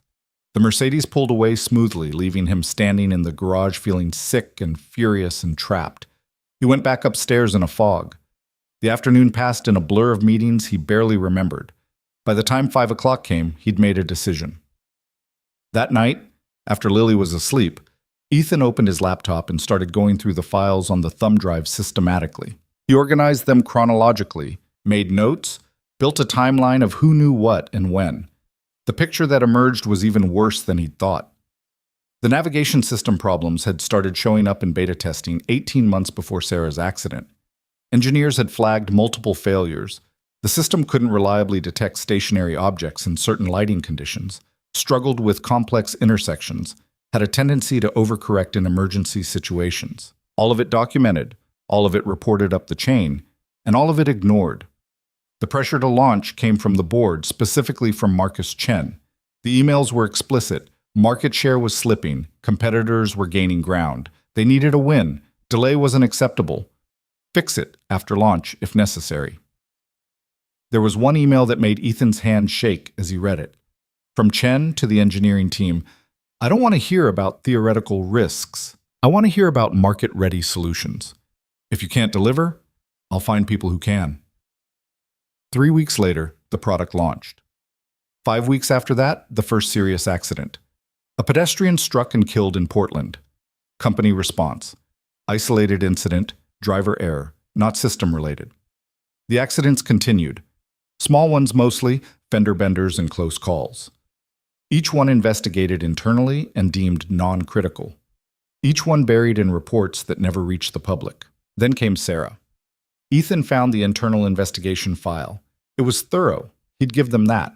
Dashcam footage, system logs, environmental data, everything analyzed in detail. And the conclusion was damning. The navigation system had experienced a known bug where it misclassified stationary vehicles as part of the roadway in certain sunset lighting conditions. The car thought Sarah's vehicle was painted on the road. It never even tried to brake. The engineers recommended an immediate recall. Chen overruled them. The official report was edited to say, rare malfunction, cause unknown. The settlement with Ethan was fast-tracked before he could dig deeper. Reading it all laid out like that, Ethan felt something in his chest crack open. It wasn't just negligence. It was deliberate, calculated disregard for human life in pursuit of profit. They'd known. They'd known, and they'd let Sarah die anyway. He closed the laptop and sat there in the dark, tears running down his face for the first time in months. Somewhere in the apartment, a clock ticked. Outside, the rain had started again. The next morning, Ethan requested a meeting with Victoria. Her assistant scheduled him for late afternoon, which gave him most of the day to second-guess himself. He spent it working with the sign language team, trying to act normal, watching the clock creep toward 4 p.m. When the time came, he walked to Victoria's office with the thumb drive in his pocket, and no clear plan for what he was going to say. Her door was open. She waved him in. "Close it," he signed. She did, concern crossing her face. "What's wrong?" Ethan pulled out the thumb drive and set it on her desk. "I need you to look at what's on this, and then I need you to tell me if you knew." "Knew what?" "About the navigation system problems, about the cover-up, about Marcus Chen burying evidence that could have saved lives." Victoria stared at the drive like it was a live grenade. "Where did you get this?" "Does it matter?" "Yes, it matters." She picked up the drive carefully. If this came from inside the company, if someone violated confidentiality protocols, people died, Victoria. My wife died. Your company knew the system was dangerous and launched it anyway. Do you really care more about protocols than that? She flinched. "That's not fair." "None of this is fair, but I need to know if you were part of it." "I told you. I fought against the early launch. I pushed back as hard as I could." "But did you know about the accidents, the bugs, the reports that got buried?" Victoria's hands were still. Then she moved to her computer, inserted the thumb drive, and started opening files. Ethan watched her face as she read, seeing the color drain, the tightness around her eyes. She spent 20 minutes going through the documents in silence. Then she sat back, looking like she might be sick. "I knew some of this," she signed slowly. "I knew we had technical issues. I knew the launch was rushed, but I didn't know about these specific incidents. I didn't know Chen was actively suppressing safety reports. You were VP of product development. How could you not know?" "Because I wasn't on the board yet. I didn't have access to the board-level communications. Chen compartmentalized information, kept different teams siloed. By the time I became CEO, the official story was already set." Her hands shook slightly. "I should have dug deeper. I should have questioned more, but I didn't."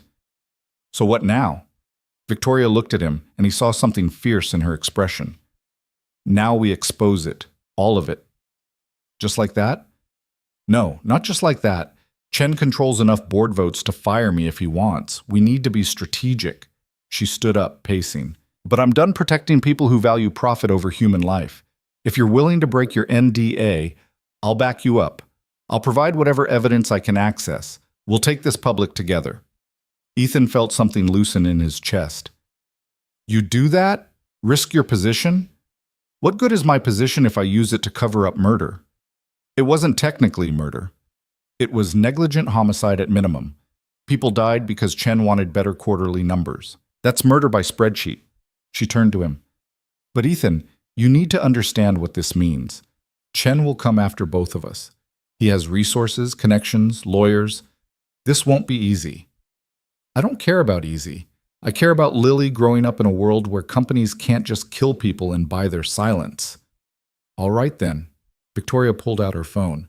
"I know a journalist who specializes in corporate accountability. She's tough, and she's fair. If we give her this story, she'll run it right." "When?"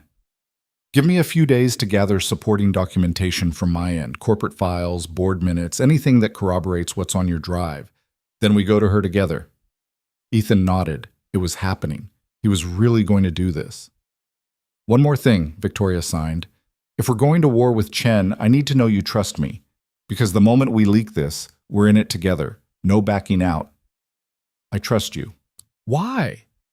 "I work for the company that killed your wife. I benefited from the cover-up even if I didn't know the full extent." "You should hate me." "I did. Part of me still wants to." Ethan paused. "But I've watched you with the sign language project. I've seen how much you care about getting it right. And I don't think someone who'd cover up murder would fight that hard to help deaf kids communicate." Victoria looked away, blinking rapidly. When she signed again, her hands were steadier. "Thank you. I won't let you down." Ethan left her office feeling like he'd crossed some invisible line. There was no going back now. He'd committed to this path, and wherever it led, he was going to see it through. That weekend, he took Lily to the Pacific Science Center. They wandered through exhibits on butterflies and space exploration and the human body, and for a few hours, Ethan let himself pretend everything was normal. Lily pressed her face against the glass of the butterfly pavilion, watching them flit past, her eyes wide with wonder. "Daddy, did you know butterflies can see colors we can't see?" she signed. "I didn't know that." "It's because their eyes are different. They have special receptors." She paused. I wish I could see the colors they see. Why? Because maybe the world looks more beautiful when you see more colors. Maybe that's why butterflies always seem so happy. Ethan knelt down next to her. You know what I think? I think you see plenty that other people miss. You notice when people are sad even when they're smiling. You understand sign language and body language and all the things people say without words. That's a kind of seeing, too. Lily considered this. Like how I knew you were worried this week, even though you said you were fine. Exactly like that. Am I right? Are you worried? He signed honestly. Yes, but I'm working on making things better. Is it about the job? Sort of. It's complicated adult stuff. She wrinkled her nose. Adult stuff is always complicated. That's why being 7 is better. Monday morning came too fast. Ethan arrived at the office to find an email from Victoria marked urgent. My office, 8 a.m. Come alone. He headed upstairs. Victoria was at her desk with her laptop open, looking grim. We have a problem, she signed. Chen knows, or suspects. He's called an emergency board meeting for Wednesday to discuss security concerns regarding sensitive company information. How did he find out? I don't know. Maybe he has someone watching me. Maybe your meeting with Marcus got flagged by building security. Does it matter? She closed her laptop. We need to move faster than I planned. I'm meeting with the journalist tomorrow morning. Can you be there? Yes. Bring the thumb drive. Bring any documentation from the settlement. Bring everything. That night, Ethan couldn't sleep again. He lay in bed running through scenarios, most of them bad. What if Chen got an injunction to stop publication? What if the journalist decided the story was too risky? What if this all blew up in his face and he lost everything? Around 2 a.m., his phone rang. Unknown number. Hello? Heavy breathing on the other end. Then a voice, digitally distorted. Drop this. Walk away. You have 48 hours. Who is this? Someone trying to save your life. And your daughter's. The line went dead. Ethan sat there staring at his phone, heart hammering. Then he called Victoria using the video relay service. She answered, looking half asleep. What's wrong? She signed. I just got a threatening phone call. They mentioned Lily. Victoria was suddenly very awake. What did they say exactly? He told her. She listened, her expression darkening. Chen, she signed, or someone working for him. This is a classic intimidation tactic. It's working. I'm terrified. Do you want to stop? Because I'll understand if you do. Your daughter's safety comes first. Ethan thought about Lily asleep down the hall, about the world she was growing up in, about Sarah, who'd never gotten to see her daughter turn 8. No, he said. I want to finish this, but I need to make sure Lily is protected. I'll hire security, discreet but effective. They'll watch your apartment, follow her to school, make sure nothing happens. I can't afford... I'm paying, non-negotiable. Victoria's hands were firm. If we're doing this, we're doing it right. Your daughter doesn't become collateral damage. After they hung up, Ethan checked on Lily. She was sound asleep, one arm flung over her stuffed rabbit, completely at peace. He stood in her doorway for a long time, watching her breathe, making promises he hoped he could keep. Tuesday morning, 2 men in dark suits appeared at the apartment building. Victoria had texted him their photos and credentials, private security, former law enforcement, hired to maintain a perimeter. One would stay with the building, the other would follow Lily to school and back. Mrs. Chen noticed them immediately. Ethan, dear, is everything all right? Those men look very serious. Just a precaution, work thing, nothing to worry about. She looked worried anyway, but didn't push. The meeting with the journalist was at a coffee shop in Capitol Hill, far enough from downtown to avoid Apex employees. Ethan and Victoria arrived separately and met inside. The journalist was already there, a woman in her 40s, short gray hair, sharp eyes that missed nothing. Amanda Park, she said, shaking hands. Victoria says you have something I need to see. They took a corner booth. Ethan pulled out the thumb drive and his settlement paperwork. Amanda pulled out a laptop and started going through the files methodically, taking notes, occasionally asking questions. She read for over an hour in focused silence. Ethan and Victoria sat there, not signing, barely breathing, waiting for her verdict. Finally, Amanda sat back. This is explosive. If it's real. It's real, Victoria signed, and Amanda's eyes went to an interpreter app on her phone that Victoria had set to automatically transcribe sign language. I verified the emails against our internal servers. The documentation is authentic. And you're willing to go on record? Amanda asked. Both of you? Yes, Ethan said. Victoria nodded. Amanda looked at them both. You understand what happens when I publish this? Apex stock will tank. There will be lawsuits, probably criminal investigations. Chen and anyone else involved could face serious charges, and both of you will be in the crosshairs. We understand, Victoria signed.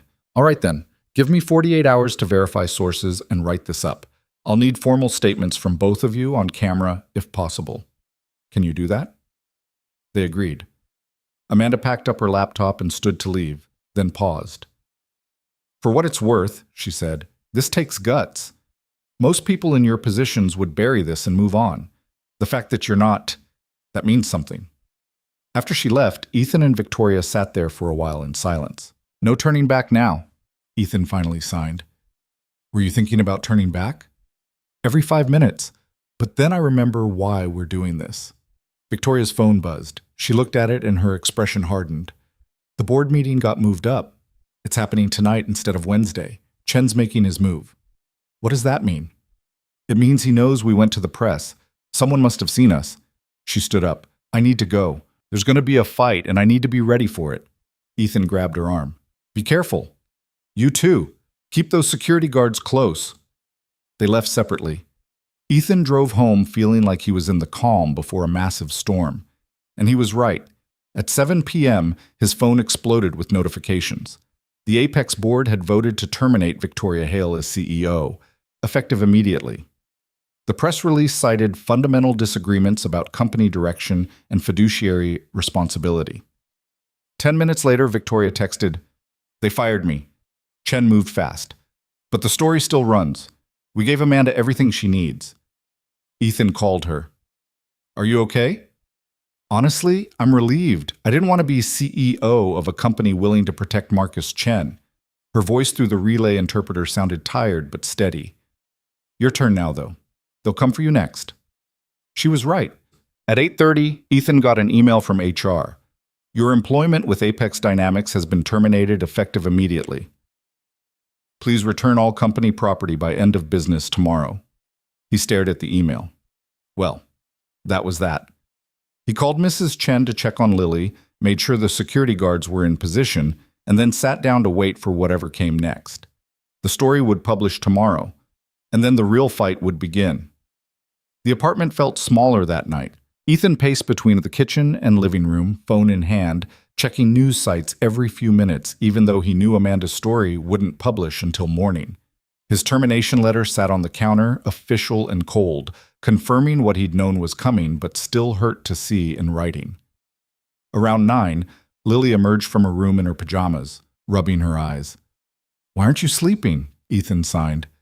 You're walking too loud, the floor shakes.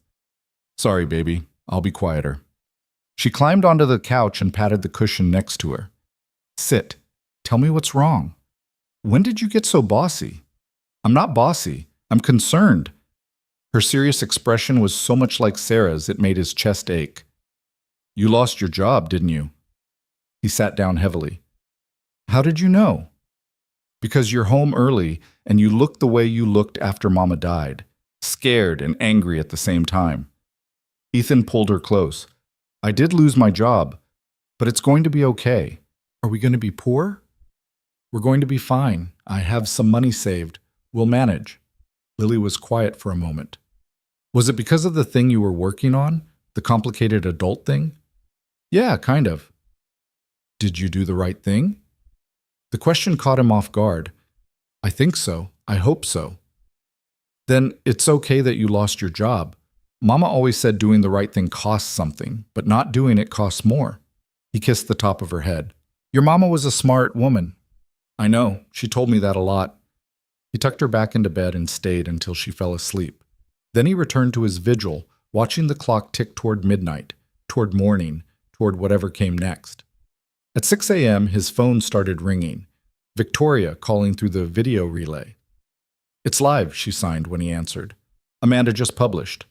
Ethan opened his laptop with shaking hands. There it was, front page of the Seattle Tribune's website, Apex Dynamics Cover-Up, How Corporate Greed Led to Preventable Deaths. The article was devastating.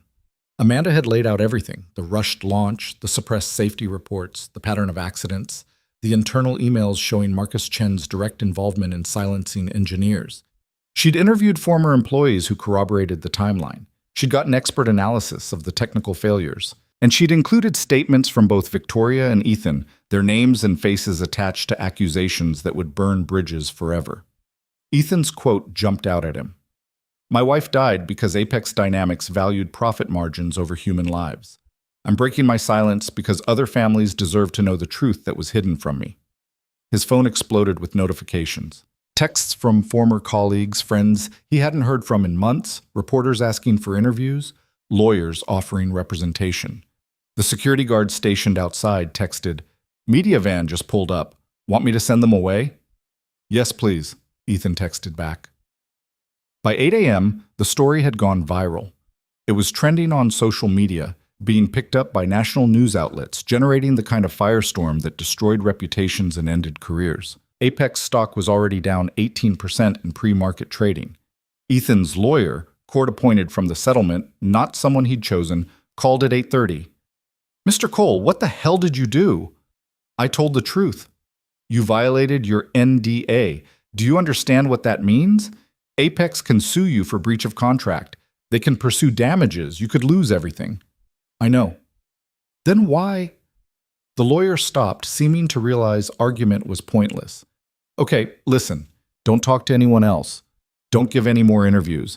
I need to review your options, but right now you're exposed legally."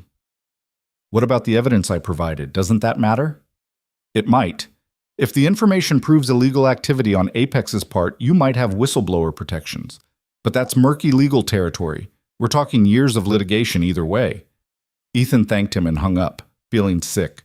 Years of litigation. Years of depositions and court dates and legal bills he couldn't afford. What had he done? His phone rang again. This time it was a number he didn't recognize. "Mr. Cole, this is Detective Sarah Morrison with the Seattle Police Department, White-Collar Crime Division. I'd like to talk to you about the information in today's article." Ethan's heart hammered.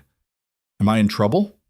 "No, we're opening an investigation into Apex Dynamics based on the allegations. Your testimony could be crucial. Can you come down to the station this afternoon?" "I have to pick up my daughter from school at 3. 2 o'clock work?" He agreed and hung up. The police were involved now. This was really happening. At noon, Victoria texted, "Turn on Channel 7. Marcus Chen is holding a press conference." Ethan found the live stream. Marcus Chen stood behind a podium, looking every inch the powerful executive, flanked by lawyers in expensive suits. "The allegations published today are false and defamatory," Chen said, his voice smooth and controlled. "They represent a coordinated attack by disgruntled former employees seeking to damage this company's reputation. Apex Dynamics has always prioritized safety and transparency. Every autonomous vehicle incident has been thoroughly investigated by independent third parties. We stand by our record." A reporter shouted a question. "What about the internal emails showing you suppressed safety reports?" "Those emails have been taken out of context and selectively edited to create a false narrative. We will be pursuing legal action against everyone involved in publishing these lies." Another reporter. "Will you be stepping down from the board?" "Absolutely not. I've done nothing wrong, and I will not be bullied by a smear campaign." The press conference continued, Chen deflecting and denying, painting himself as the victim. Ethan watched with growing anger. The man was shameless, standing there lying through his teeth while Sarah's death and all the others were dismissed as inconvenient fiction. His phone buzzed. Text from an unknown number. "You made a mistake. Last chance to fix it. Recant your statement and we'll make this go away. Otherwise, your daughter becomes part of the story." Ethan stared at the message, blood turning to ice. They were threatening Lily, actually threatening a 7-year-old child. He called Victoria immediately. "They just threatened Lily again, directly this time." "Forward me the message. I'm documenting everything." Victoria's hands moved sharp and angry on the video screen. Chen is desperate. That's good. It means we're winning. But it also means he's dangerous. I don't care about winning. I care about keeping my daughter safe. The security team is good. They won't let anything happen to her. But Ethan, Victoria paused. Maybe you should consider sending her somewhere else for a few days. Somewhere Chen can't reach her. I don't have anywhere to send her. What about family? Sarah's parents moved to Arizona after she died. We're not close. He ran a hand through his hair. My sister lives in Portland, but we haven't talked in over a year. Call her, explain the situation. I'll pay for whatever you need, flights, security, anything. Ethan looked at the time. He had to pick up Lily from school in 2 hours. Had to talk to the police. Had to figure out how to protect his daughter from billionaires with lawyers and resources and no conscience. He called his sister Emma. She answered on the third ring, surprise evident in her voice. Ethan, is everything okay? Not really. I need a favor. He explained the situation as briefly as he could, the job, the evidence, the threats. Emma listened in silence. You want to send Lily here? She said when he finished. Just for a few days, until things settle down. I know we haven't been close since Sarah died, but of course I'll take her. Ethan, you should have called me sooner. I tried to help after the funeral, but you shut me out. I know, I'm sorry. I couldn't handle anything back then. Send her down. Today if you can. I'll pick her up from the airport. After they hung up, Ethan booked a flight for Lily that evening, 6 p.m. departure, arriving in Portland at 7. One of the security guards could escort her to the gate. Emma would get her on the other end. It wasn't perfect, but it was better than keeping her here in the crossfire. At 2 o'clock, Ethan sat in an interview room at the police station, facing Detective Morrison and her partner, Detective Liu. They had printouts of Amanda's article spread across the table, along with notes and a recording device. Walk us through everything, Morrison said. Start with when you first got the evidence. Ethan told them about Marcus the engineer, the warehouse meeting, the thumb drive. He told them about reviewing the files, seeing the emails, understanding the scope of the cover-up. He told them about going to Victoria, about deciding to go public despite the risks. Morrison took notes throughout. This Marcus who gave you the evidence, we'll need to talk to him. Do you have contact information? Just an email address? He told me to delete our messages. We'll track him down. What about the physical thumb drive? I gave it to Amanda Park for the story, but I made copies first. He pulled a duplicate drive from his pocket. This has everything. Liu took the drive carefully, like it was evidence in a murder trial, which Ethan supposed it was. Mr. Cole, I want to be straight with you, Morrison said. What you did, breaking the NDA, going public with confidential information, that puts you in legal jeopardy. But if everything in these files is authentic, if we can prove Marcus Chen knowingly suppressed safety information that led to deaths, you might have whistleblower protections under federal law. Might? It's complicated. You weren't an employee when you received this information. You didn't go through official channels first. A prosecutor would have to decide if the public interest outweighs the NDA violation. She paused. But between you and me, I think you did the right thing, and I'm going to do everything I can to make sure Chen faces consequences. The interview lasted 2 hours. When it was done, Ethan felt wrung out and shaky. But there was no time to process anything. He had to get to Lily's school.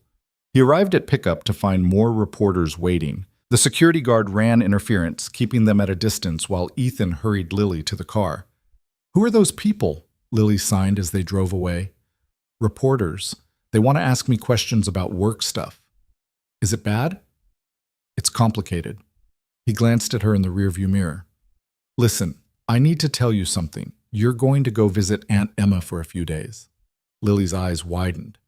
In Portland? Really? Yeah, you'll fly down tonight. It'll be fun. You haven't seen her in forever. Why now?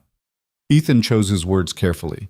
Because things are a little crazy here right now, and I want you somewhere safe and quiet while I sort it out. Are we in danger? No, but I'm being extra careful anyway. She studied his face in a way that made him think she understood more than he wanted her to. Okay, but you have to promise to call me every day. I promise. At home, they packed a small suitcase. Lily was excited about the trip, chattering about seeing Emma's dog and the park near her house. Ethan tried to match her energy, but dread sat heavy in his stomach. He was sending his daughter away. What kind of father did that make him? The kind trying to keep her safe, he told himself. The kind who'd rather have her mad at him later than hurt now. One of the security guards, a stoic man named Patterson, drove them to the airport. Ethan walked Lily to security, showed his ID to get a gate pass for unaccompanied minor travel, and knelt down to her level. "You're going to be brave, right?" he signed. "I'm always brave." "I know. That's why you're my favorite daughter. I'm your only daughter. Still my favorite." He hugged her tight. "I love you. Be good for Aunt Emma." "I love you too, Daddy. Don't forget to eat." He watched her walk through security with a flight attendant, watched her turn and wave before disappearing around a corner. Then he stood there for a long time, feeling the loss of her presence like a physical wound. Patterson drove him home in silence. The apartment felt cavernous without Lily's energy filling it. Ethan made himself dinner and couldn't eat it. Turned on the TV and couldn't focus. Every news channel was covering the Apex story now, bringing in experts to analyze the implications, former employees coming forward with their own stories of pressure and cover-up. His phone rang constantly. More reporters, more lawyers, more people who wanted something from him. He stopped answering. At 9 p.m., Emma texted a photo. Lily asleep on her couch, with Emma's golden retriever curled up next to her. "She's safe," the message read. "You did good, little brother." Ethan stared at this photo until his vision blurred. Then he put the phone down and let himself cry for the first time since this whole nightmare started. The next morning, he woke to find Victoria had texted him an address. "Shareholder meeting tomorrow at 10 a.m. Chen is trying to do damage control. We should be there." "How?" Ethan texted back. "We're not shareholders." "I still own shares from my compensation package, and I can bring a guest. Come with me. Let them see we're not backing down." It was reckless. It was probably stupid, but Ethan found himself agreeing anyway. The shareholder meeting was held in a downtown hotel ballroom. Ethan met Victoria outside, both of them flanked by their security details. Reporters swarmed immediately, shouting questions, cameras flashing. "Ms. Hale, do you have any regrets about going public?" "Mr. Cole, have you been threatened by Apex executives? Are you pursuing criminal charges?" Victoria ignored them all, moving through the crowd with practiced efficiency. Ethan followed, trying not to look as terrified as he felt. Inside, the ballroom was packed with shareholders, mostly men in expensive suits, a few women, all of them looking tense. The board sat at a table on the raised platform at the front. Marcus Chen was there, looking calm and controlled, like he didn't have a care in the world. Victoria and Ethan found seats in the middle section. People stared, whispered. Chen's eyes found them across the room, and something cold and calculating passed across his face. The meeting opened with standard corporate business, quarterly reports, financial statements, votes on procedural matters. Then came the part everyone was waiting for. The board chairman, an elderly man named Robert Winters, addressed the room. "I know there are concerns about recent media coverage. I want to assure all shareholders that this board takes these allegations seriously. We have launched an internal investigation." "Internal investigation?" someone shouted from the audience. "You're investigating yourselves. That's a joke." Murmurs of agreement rippled through the room. Winters held up a hand for quiet. "We have retained an independent law firm to conduct a thorough review of all safety protocols and corporate communications from the relevant time period. Their findings will be made public." "When?" another shareholder demanded. "Within 60 days. 60 days? People died. We need answers now." The room erupted into chaos. Shareholders shouting questions, demanding accountability. Some defending the board, others calling for resignations. Winters tried to restore order and failed. Victoria stood up. The room gradually quieted, everyone turning to look at the disgraced former CEO. "If I may," she signed, her words appearing on a tablet held by an interpreter standing next to her. "I served this company for 15 years. I believed in our mission. I thought we were building technology that would save lives. But I was wrong.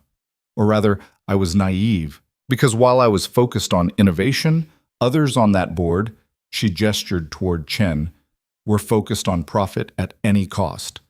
Chen leaned forward. "Ms. Hale, You were terminated for cause. You don't speak for this company.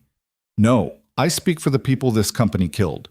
I speak for Sarah Cole, who died because you rushed a product to market knowing it wasn't safe. I speak for the engineers who warned you and were ignored. I speak for everyone who trusted Apex Dynamics to do the right thing and was betrayed. The room was dead silent now. Victoria's interpreter continued voicing her words as her hands moved with controlled fury. You want to know what really happened? Ask Marcus Chen why he overruled safety recommendations. Ask him why he buried incident reports. Ask him why he authorized settlement payments with ND, as to silence grieving families. And then ask yourselves if this is the kind of leadership you want running your company. Chen stood up, face red. These are slanderous lies from a disgruntled employee who couldn't handle the pressures of leadership. I will not dignify them with, I have the emails, Ethan said, standing up next to Victoria. His voice rang out across the ballroom. I have documentation of everything she just said, and so do the police. So does the FBI, because someone forwarded them everything this morning. You can deny it all you want, Mr. Chen, but the truth is coming out whether you like it or not. Chen's composure cracked. You broke a legally binding agreement. You'll be sued into oblivion. I don't care. Ethan's voice rose. My wife is dead. Your product killed her and you covered it up. You think I'm afraid of lawsuits? You think money matters more to me than justice? Sue me. Bankrupt me. I'd rather be broke and honest than rich and complicit in murder. The room erupted again. Shareholders demanding answers, reporters recording everything, board members arguing among themselves. Security started moving toward Victoria and Ethan. Time to go, Victoria signed. They made their way toward the exit, security guards clearing a path. Behind them, the meeting descended into complete chaos. Chen was shouting something about defamation. Winters was trying to call for order. Shareholders were on their feet, some applauding Victoria and Ethan, others booing them. Outside, the reporters swarmed again. This time, Ethan stopped. I'll make a statement, he said. Victoria looked at him. You sure? Yeah, let's finish this. He faced the cameras, microphones thrust toward his face, lights blinding him. My name is Ethan Cole. 2 years ago, my wife Sarah was killed by an Apex Dynamics autonomous vehicle. The company told me it was a random malfunction. They paid me to sign an NDA and go away quietly. I did, because I was grieving and scared and I had a daughter to raise. But staying quiet didn't bring my wife back. It didn't protect other families. It just let Apex keep hiding the truth. So I'm breaking my silence. I'm breaking my NDA. And I'm asking anyone else who's been hurt by this company, anyone who has information about their cover-up, to come forward. Together, we can make sure no one else dies because a corporation valued profit over human life. He finished and walked away, leaving the reporters scrambling after him. Victoria caught up to him on the sidewalk. That was good, she signed. Really good. It was terrifying. The best things usually are. They stood there for a moment. Two people who'd lost everything in different ways, united by the decision to fight back. What happens now? Ethan signed. Now we wait. The investigation plays out. The lawsuits come. The truth spreads. She paused. And we hope it's enough. That night, Ethan's lawyer called with news. The FBI wants to interview you. They're building a case for corporate fraud and negligent homicide. This is big, Ethan. Really big. Good, Ethan said. Also, 3 other families have come forward. They all lost relatives in Apex autonomous vehicle accidents. They all signed NDAs. And they're all willing to break them and testify if this goes to trial. Ethan felt something loosen in his chest. He wasn't alone anymore. Other people were finding their voices, speaking their truths, refusing to be silenced. Put me in touch with them, he said. Let's coordinate. Over the next 48 hours, the story continued to explode. More whistleblowers came forward. Engineers who'd been pressured to certify unsafe systems. Testers who'd reported problems and been fired. Managers who'd watched the cover-up happen and felt guilty for years. The Washington State Attorney General announced a criminal investigation. The SEC opened an inquiry into securities fraud.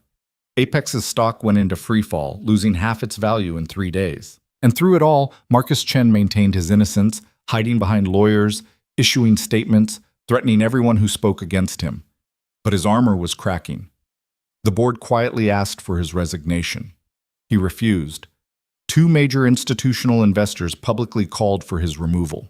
He doubled down. Then, on the 3rd day after the shareholder meeting, something unexpected happened. Ethan got a call from an unknown number. He almost didn't answer, but something made him pick up. "Mr. Cole? This is Marcus, the engineer, the one who gave you the thumb drive." Ethan's heart jumped. "Where have you been? The police are looking for you." "I know. I've been hiding. Chen has people looking for me too." Marcus's voice was shaky. "But I have something else, something I didn't give you before because I wasn't sure if I should. But after seeing what you did, how you stood up to Chen at that meeting, I think you should have it." "What is it?" "A video from Sarah's car. The internal camera footage that was supposed to be deleted per standard protocol after the accident investigation. But I kept a copy. I kept it because I knew something wasn't right, and I thought maybe someday someone would need proof." Ethan couldn't breathe. "Proof of what?" "Proof that the system detected your wife's vehicle. Proof that it had time to brake. Proof that the failure wasn't random. It was a known bug that Chen had been warned about and chose to ignore." Marcus paused. "The video is time-stamped. It's authenticated. It's everything you need to prove Chen knew people would die and launched the product anyway." "Send it to me. Now." "I can't. Not over the phone. Too risky. But I can meet you somewhere public. Tomorrow morning. There's a park." The line went dead. "Marcus? Marcus?" Nothing. Ethan stared at his phone, mind racing. A video from Sarah's car. Footage of the actual crash. Proof that could seal Chen's fate. He called Victoria immediately. "We need to talk. In person. Now." They met at a late-night diner, empty except for one tired waitress and a cook reading the paper in back. Ethan told her about Marcus's call. "A video," Victoria signed slowly. "That would be devastating. That would be criminal evidence. If it exists, if Marcus actually has it." "Do you believe him?" "I don't know, but I have to find out." Victoria's phone buzzed. She looked at it and her face went pale. "What?" Ethan asked. She turned the screen toward him. It was a news alert. "Breaking. Apex engineer found dead in apparent suicide. Authorities investigating." Ethan felt the world tilt. No, that's... Who?" Victoria clicked through to the article. There was a photo. A name. Marcus Reed, age 48. Found in his apartment with a gunshot wound to the head. Initial reports suggested suicide, though police were investigating all possibilities. The same Marcus who'd called Ethan 20 minutes ago. "That's not possible," Ethan whispered. "I just talked to him. He was alive. He was going to give me the video." Victoria's hands were shaking. "Ethan, if he had evidence that explosive, if Chen found out..." She didn't finish the sentence. She didn't have to. Marcus Reed was dead. And the video, if it had ever existed, was probably gone with him. Ethan sat frozen in the diner booth, staring at Marcus Reed's photo on Victoria's phone. The man who'd risked everything to help him. The man who'd called him 20 minutes ago, alive and terrified, and holding evidence that could have changed everything. Dead now. Gone. "This wasn't suicide," Ethan said. His voice sounded distant, not quite his own. Victoria signed something, but he couldn't focus on her hands. The waitress appeared with coffee he didn't remember ordering. The fluorescent lights buzzed overhead, too bright, making everything feel unreal. "Ethan." Victoria reached across the table, forcing him to look at her. "We need to go to the police. Right now. Tell them about the phone call." "What if they don't believe me? What if Chen has people inside the department?" "Then we go to the FBI. The Attorney General. Someone." Her hands moved urgently. "Marcus called you minutes before he died. That's not coincidence. Someone found out he had that video and killed him for it." Ethan's phone buzzed. Unknown number again. He answered it with shaking hands, half expecting to hear a ghost. "Mr. Cole?" A woman's voice, older, thick with emotion. "This is Linda Reed, Marcus's wife. The police just gave me his phone and I saw he called you tonight. What did he tell you?" Ethan closed his eyes. "Mrs. Reed, I'm so sorry. What did he tell you?" Her voice cracked. "Please, I need to know what my husband died for. He said he had evidence, a video from my wife's accident. He was going to give it to me tomorrow. Ethan paused. Did the police find anything like that? A thumb drive, a laptop, anything? No, they said his computer was smashed, like someone broke it on purpose. And his file cabinet was open, papers everywhere. They're calling it suicide, but I know my husband. He wouldn't. She broke down, sobbing. Ethan felt Victoria's hand on his arm, squeezing. Mrs. Reed, did Marcus ever mention backing up his files anywhere? Cloud storage, a safety deposit box, anything? Linda pulled herself together. He was paranoid about digital storage, said nothing was safe online, but he had a locker at a gym in Fremont, said he kept copies of important things there just in case. Which gym? Peak Fitness on 36th. Why? Because your husband was murdered trying to get me evidence that could bring down the people who killed my wife. And if that evidence still exists, I'm going to find it and make sure he didn't die for nothing. Linda was quiet for a moment. You're going to get them? The people who did this? I'm going to try. Then take this. She rattled off a number. That's his locker code. It's his daughter's birthday. And Mr. Cole, make them pay. After she hung up, Ethan looked at Victoria. We're going to that gym. Now? It's almost midnight. The longer we wait, the more time they have to clean up evidence. He stood up, throwing cash on the table. You don't have to come. This could be dangerous. Victoria stood too. You think I'm letting you walk into a potential ambush alone? I'm coming. They took Victoria's car, a nondescript sedan that wouldn't attract attention. Patterson followed in a second vehicle, along with another guard Victoria had hired named Chen. No relation to Marcus, she'd assured Ethan grimly. The gym was in a converted warehouse, open 24 hours for the insomniacs and third-shift workers. The front desk was staffed by a kid who barely looked up from his phone as they signed in with fake names. Locker rooms in back, he mumbled. The men's locker room was empty, rows of metal lockers stretching into shadows. Ethan found number 247 and punched in the code Linda had given him. The lock clicked open. Inside was a gym bag, some workout clothes, deodorant. And underneath it all, a manila envelope sealed with tape. Ethan's hand shook as he opened it. Inside was a thumb drive and a handwritten note in Marcus Reed's writing. If you're reading this, something happened to me. The video on this drive proves everything. Make it count. MR. We've got it, Ethan whispered. We actually have it. Victoria exhaled shakily. Let's get out of here before someone realizes we're here. They made it back to the car without incident. In the back seat, Ethan clutched the envelope like a lifeline, while Patterson drove them to Victoria's apartment in Capitol Hill. It was after 1 a.m. when they arrived, but none of them were sleeping tonight. Victoria's apartment was spacious and modern, floor-to-ceiling windows overlooking the city. She pulled the curtains closed and set up her laptop on the dining table. Ethan inserted the thumb drive with fingers that wouldn't stop shaking.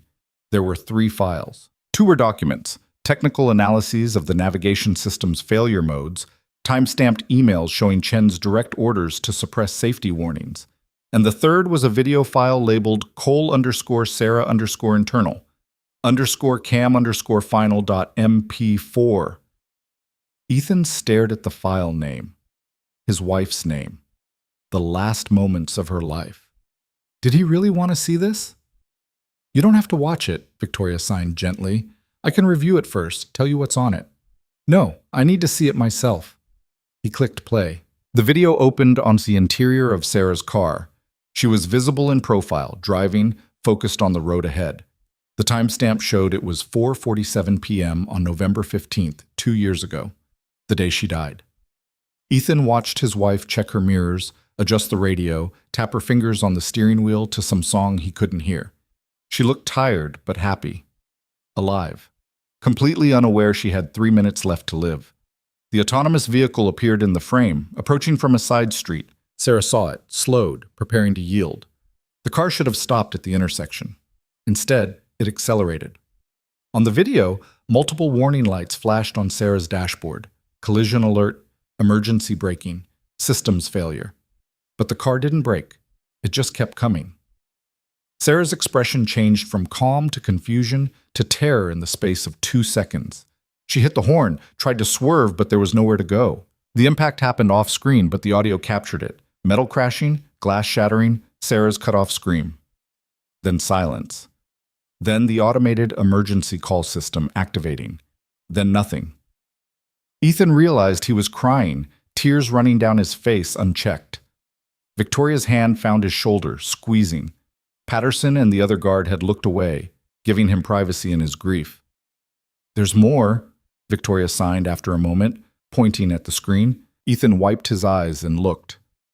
The video had continued recording for 30 seconds after the crash, before the system shut down. And in that 30 seconds, the car's diagnostic display was visible on the dashboard screen, showing error codes and system logs. Victoria paused the playback and zoomed in on the diagnostic screen. The text was small but readable. Error 2847. Object classification failure. Stationary vehicle misidentified as roadway marking. Known issue. See ticket number TC4492 for resolution status. Known issue, Ethan read aloud. They knew. The car's own system logged it as a known bug. Victoria pulled up the other documents on the thumb drive. There was ticket number TC4492, dated 8 months before Sarah's accident. An engineer had identified the classification error and recommended fixes. The ticket had been escalated to management, and there in the approval chain was Marcus Chen's name with a note. Deferred a post-launch patch. Market timing critical. He killed her, Ethan said numbly. He knew this bug existed, knew it could cause exactly this kind of accident, and he launched the product anyway. Not just her, Victoria signed. She'd pulled up another document, a list of incidents involving the same error code. 7 accidents in 6 months. Sarah was the 4th. There were 3 more after her before they finally issued the patch. 7 families. 7 people dead because Marcus Chen couldn't wait 3 months to fix a software bug. Ethan stood up abruptly, pacing the room. We take this to the FBI tomorrow, tonight, right now. It's 2 a.m. We wait until morning, make copies of everything first, secure the evidence properly. Victoria's hands were steady even though her face was pale. This is the kind of thing that brings down companies and sends executives to prison. We need to do it right. She was right. Ethan forced himself to sit back down, to think strategically instead of emotionally. They spent the next hour making multiple copies of all the files, uploading encrypted versions to secure cloud storage, emailing copies to attorneys and journalists with instructions to release everything if anything happened to either of them. By 3 a.m., they'd built a failsafe. The evidence was distributed widely enough that it couldn't be suppressed or destroyed. If Chen or anyone else tried to silence them now, the truth would come out anyway. Get some sleep, Victoria signed. The guest room is through there. Tomorrow's going to be intense. But sleep was impossible. Ethan lay on Victoria's guest bed, staring at the ceiling, seeing Sarah's face in those final moments. The confusion, the terror, the absolute senselessness of dying because some executive decided profit mattered more than safety. Around 6 a.m., his phone rang. Emma, calling from Portland. Lily wants to talk to you, she said. She's worried. She had a nightmare and won't go back to sleep until she hears your voice. Put her on. A moment later, Lily's small face appeared on the video call, eyes red from crying. Daddy, I had a bad dream about you, she signed. I'm okay, baby. I promise. Are you sure? You look sad. He tried to smile. I'm a little sad, but I'm also hopeful. Does that make sense? Not really, but as long as you're okay. She wiped her eyes. When can I come home? Soon. Maybe this weekend. I'm working on making things safe here. Aunt Emma's nice, but she doesn't know the bedtime songs Mama used to do. Ethan's throat tightened. Sarah had made up songs in sign language, silly rhymes about butterflies and stars and dreams. He tried to keep the tradition going, but his versions were never as good. I'll teach them to her, he signed, or you can come home soon and I'll do them myself. After they said goodbye, Ethan found Victoria in the kitchen making coffee. She looked as tired as he felt. The FBI field office opens at 8, she signed. I've already called ahead. They're expecting us. At 7:30, Ethan's phone buzzed with a news alert. He opened it and felt his blood run cold. Marcus Chen resigns from Apex board amid ongoing investigation. Former COO denies all wrongdoing, claims political persecution. The article was classic Chen, deflection and denial wrapped in victim language. He was stepping down to avoid being a distraction, not because he'd done anything wrong. He maintained his innocence. He blamed coordinated attacks by disgruntled former employees. He's running, Victoria signed, getting out before the evidence goes public. Where would he go? Anywhere without an extradition treaty. Chen has resources. If he disappears now, we might never get justice. Ethan called Detective Morrison immediately. Marcus Chen is about to flee the country. You need to stop him. On what grounds? We don't have enough for an arrest warrant yet. I have video evidence of him deliberately launching a product he knew would kill people. I'm bringing it to the FBI this morning, but if he gets on a plane first, send me what you have. Now. I'll see if we can get an emergency hold. Ethan forwarded the files. Morrison called back 10 minutes later. We've got him. He tried to board a private jet at Boeing Field an hour ago. TSA flagged him based on the federal investigation. He's in custody for questioning. Relief flooded through Ethan. Can you hold him? For 48 hours while we review evidence and seek formal charges. If your video shows what you say it does, he won't be going anywhere. At the FBI field office, Ethan and Victoria were ushered into a conference room where 3 agents were waiting. The lead agent, a woman named Reeves, listened to their story without interruption, then reviewed all the evidence methodically. This is substantial, she said finally. Potentially criminal on multiple fronts: fraud, negligent homicide, obstruction of justice. We'll need to authenticate everything, but if it holds up, you've handed us a major case. What happens to Chen? Ethan asked. If we can prove he knowingly suppressed safety information that directly led to deaths, he's looking at serious prison time. 10 to 20 years, possibly more. Reeves paused. But I need to be honest with you. Men like Chen have resources. The best lawyers money can buy. This won't be quick or easy. I don't care how long it takes, Ethan said, as long as he faces consequences. Over the next week, the story exploded in ways Ethan couldn't have imagined.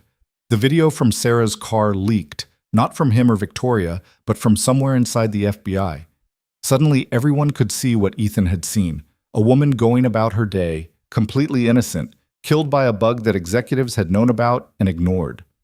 The public outcry was massive. Protests outside Apex headquarters, calls for criminal charges, demands for industry-wide safety reforms. Sarah's face was everywhere. Her final moments turned into a rallying cry for accountability. It was horrible and necessary, and Ethan hated every second of it. But it was working. The SEC charged Apex with securities fraud for misleading investors about safety issues. The Department of Justice opened a criminal investigation. Multiple state attorneys general filed lawsuits. And the families of the other 6 victims who died from the same bug came forward, adding their voices to the demand for justice. Marcus Chen was indicted on 14 counts, including negligent homicide, fraud, and obstruction. He pleaded not guilty, naturally, and his lawyers filed motions to suppress evidence and dismiss charges. But the video didn't lie. The emails didn't lie. The pattern was undeniable. 2 months after Marcus Reed's death, Chen's trial began. Ethan sat in the courtroom every day, watching the prosecution systematically dismantle Chen's defense. Engineers testified about warnings they'd given. Managers described pressure to ignore safety concerns. Technical experts explained exactly how the bug worked and why it was preventable. And when the prosecution played the video of Sarah's final moments in open court, even Chen's lawyers looked uncomfortable. The jury deliberated for 6 hours. When they returned, the verdict was unanimous: guilty on all counts. Chen showed no emotion as the judge sentenced him to 18 years in federal prison, eligible for parole after 12. But Ethan saw the moment it truly hit him. When the bailiffs led him away in handcuffs, the powerful executive reduced to just another criminal, and Chen's carefully maintained composure finally cracked. Outside the courthouse, reporters swarmed. Ethan stood with Victoria and the other victims' families, making a brief statement.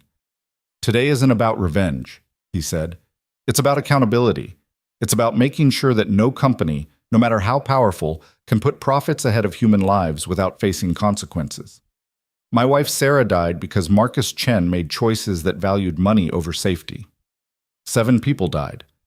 And while nothing can bring them back, at least now the world knows the truth." He didn't take questions, just walked away from the cameras, from the circus, back to where Patterson was waiting with the car. That night, Lily came home from Portland. Ethan met her at the airport and she ran into his arms like she'd been gone for months instead of weeks. "Did you win?" she signed when they separated. "Yeah, baby, we won." "Good. Can things be normal now?" He laughed. "I don't know about normal, but things can be better." Better turned out to be an understatement. With Chen convicted and Apex in chaos, the board appointed an interim CEO committed to transparency and safety reform. One of her first acts was to reach out to Victoria. They met for coffee, the same cafe where Ethan and Victoria had first talked, though it felt like a lifetime ago now. The new CEO, a woman named Patricia Webb, got straight to the point. "The board wants you back," she told Victoria, "as CEO. Full authority to rebuild the company the right way." Victoria looked surprised. "After everything that happened?" "Because of everything that happened. You were right and we were wrong. The company needs someone who values integrity over quarterly earnings. That's you." Victoria glanced at Ethan, who nodded encouragement. "I'll do it on one condition," Victoria signed. "The sign language translation project gets full funding, and we create a foundation in Sarah Cole's name focused on AI safety and transparency in autonomous systems. Real oversight, not just PR." Patricia agreed without hesitation. 6 months later, Ethan stood in the lobby of Apex Dynamics for the first time since being fired. The building looked the same, but everything else had changed. New safety protocols, new leadership, new culture that actually listened when engineers raised concerns. He was there for the launch event of the sign language translation system, now called SignBridge. The beta had exceeded all expectations. 93% accuracy, positive feedback from deaf community centers and schools, real-world applications that were changing lives. Lily was there too, part of a group of deaf students from her school demonstrating the technology. She stood in front of a camera, signing a story about butterflies, and watched as her words appeared instantly as text on a screen, then were spoken aloud by a natural-sounding voice. "This is amazing," she signed, eyes wide. "It's like having a voice without needing ears." Watching her joy, Ethan felt something he hadn't felt in years. Hope. Not the desperate, fragile hope of someone barely surviving. Real hope, grounded in change he could see and touch. Victoria appeared at his elbow. "She's a natural presenter. We should hire her for our next demo." "She's 8. Never too young to start building her resume." Victoria smiled. "Seriously, though, this is what we were fighting for. Making the world better for kids like her." "Thank you," Ethan signed, "for everything, for being brave enough to blow the whistle, for standing with me when it was dangerous. We stood together. That's what made it work." She paused. "I've been thinking about what's next.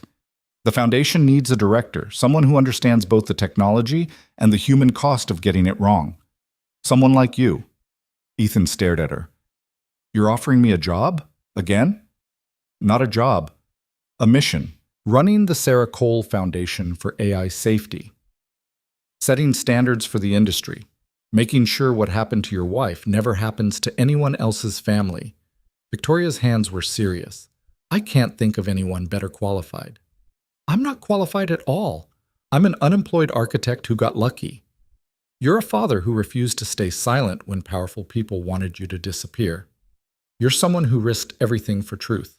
That's exactly the kind of person this foundation needs." Ethan looked across the room at Lily, who was showing another student how to use the SignBridge system. She caught his eye and grinned, signing, "Look at me, I'm famous."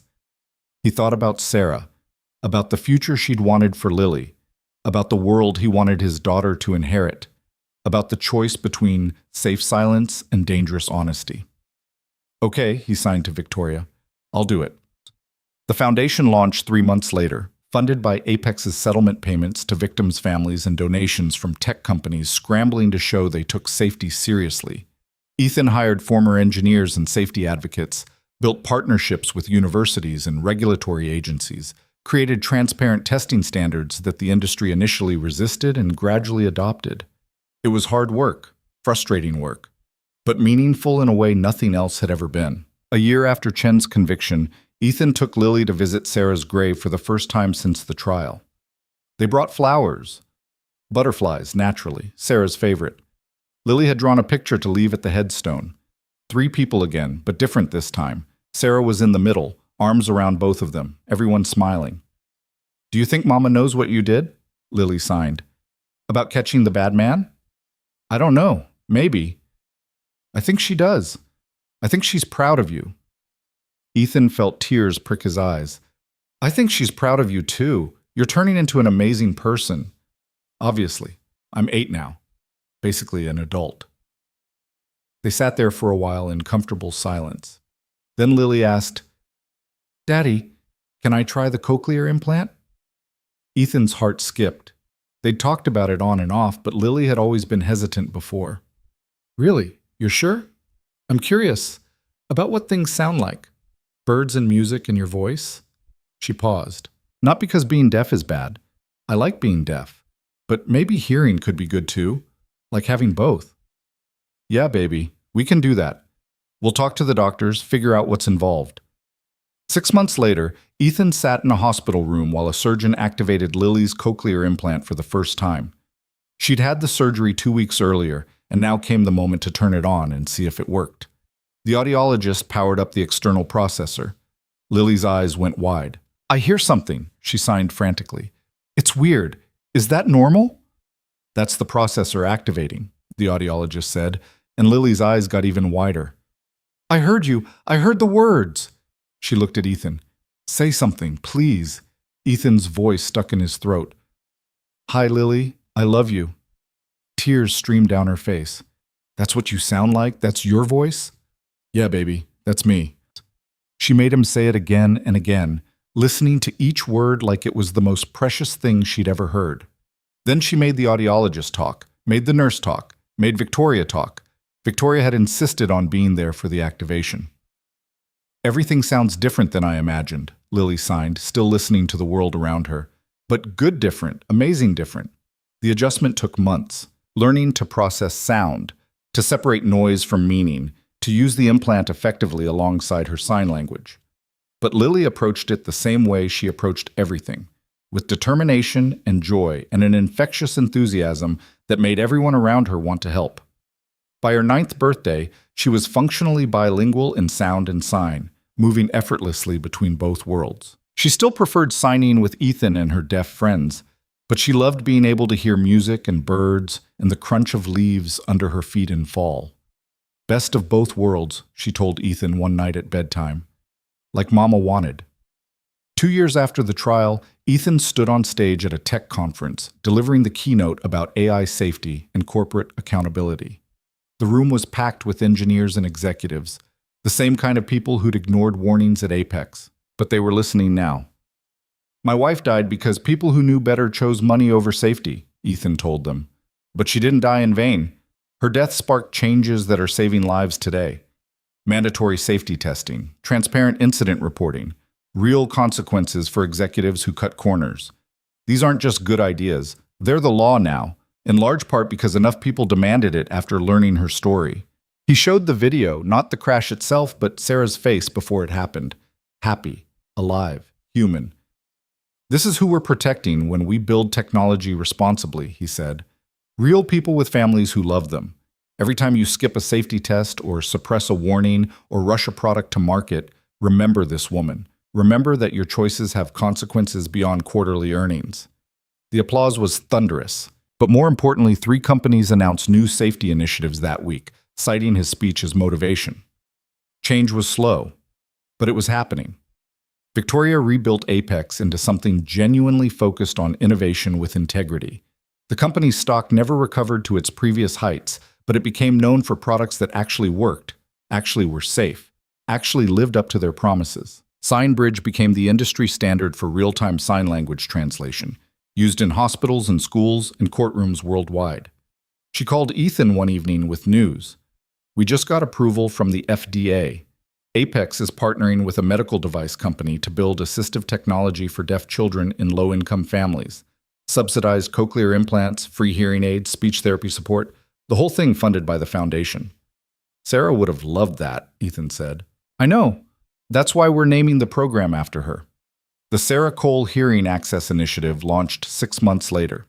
In its first year, it helped over 1,000 children access technology their families couldn't otherwise afford. Lily was part of the promotional campaign, her face on billboards and websites, signing about how hearing had opened new doors while deafness had taught her to see the world differently. "I'm like a superhero," she told Ethan. "I have powers normal people don't have." "What powers are those?" "I can understand people without hearing them. I can see feelings in their hands. I notice things hearing people miss because they rely too much on sound." She paused. "But also I can hear now when I want to, which is pretty cool too."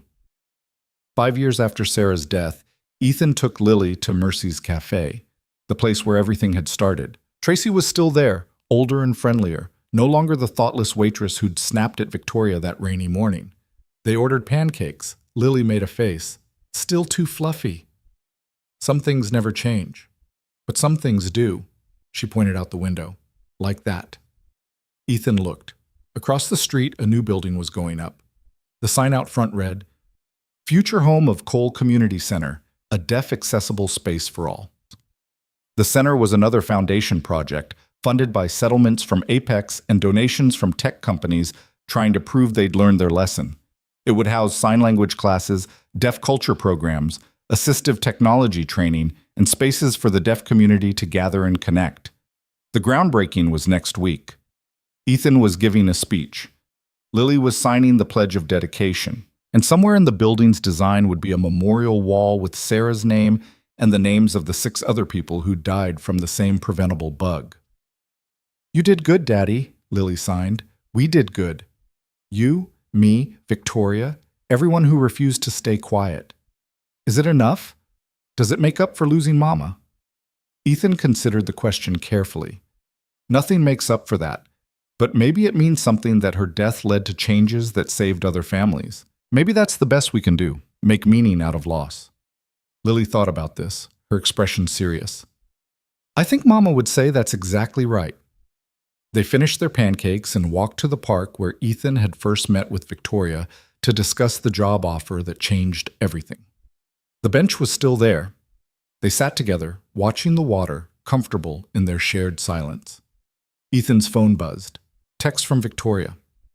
"Board meeting next week. They want to hear your recommendations for expanding the safety oversight program globally. You up for it?" "Always," he texted back. The work was never really finished. There would always be another company cutting corners, another executive prioritizing profit over safety, another crisis to prevent or respond to. But there were also people fighting back now, whistleblowers and advocates and families who refused to be silenced. And in the middle of it all was Ethan, no longer the broken single father drowning in grief, but someone who'd found purpose in the worst tragedy of his life, someone who'd turned anger into action, loss into legacy. He looked at Lily, who was drawing in her notebook. 3 figures again, like always. But this time there were more.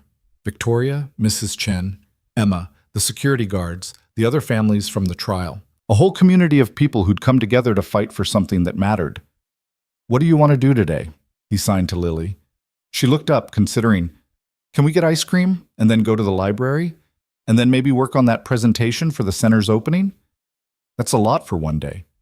"We have time," she signed. "We have all the time we need." And somehow, impossibly, that was true. Not because the grief was gone, it would never be gone, not completely, but because they'd learned to carry it alongside everything else.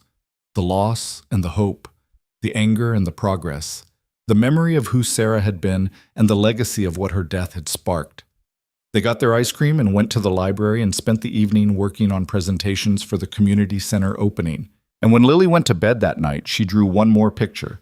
3 people with their arms around each other, standing in front of a building that looked like hope given form.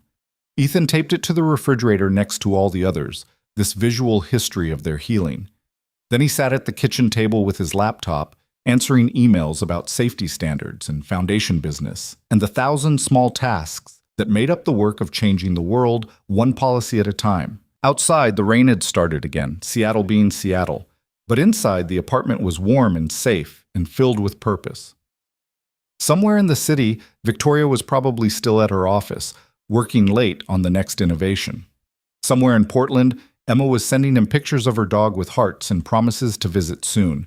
And somewhere in a federal prison, Marcus Chen was learning that wealth and power couldn't protect you from consequences forever. The world wasn't perfect. It wasn't fair. People still died in accidents that shouldn't happen, and companies still made decisions that valued money over lives. But it was better than it had been 5 years ago. Safer, more accountable, more honest. And that was something. That was enough. Ethan closed his laptop and checked on Lily one last time before bed. She was sound asleep, her cochlear implant processor on the bedside table, back in her silent world for the night. Peaceful. Safe. Loved. He kissed her forehead and whispered words she couldn't hear, but he needed to say anyway. "We made it, sweetheart. We actually made it through." And in the morning, they would wake up and do it all again. The work and the love and the stubborn insistence that the world could be better. That people who did wrong could face justice. That loss, however terrible, could be transformed into something that mattered. That was Sarah's real legacy. Not the tragedy of her death, but the ripples of change it created. The lives saved, the standards raised, the courage it gave others to speak up when they saw something wrong. And that, Ethan thought as he turned out the light and finally let himself rest, was worth everything.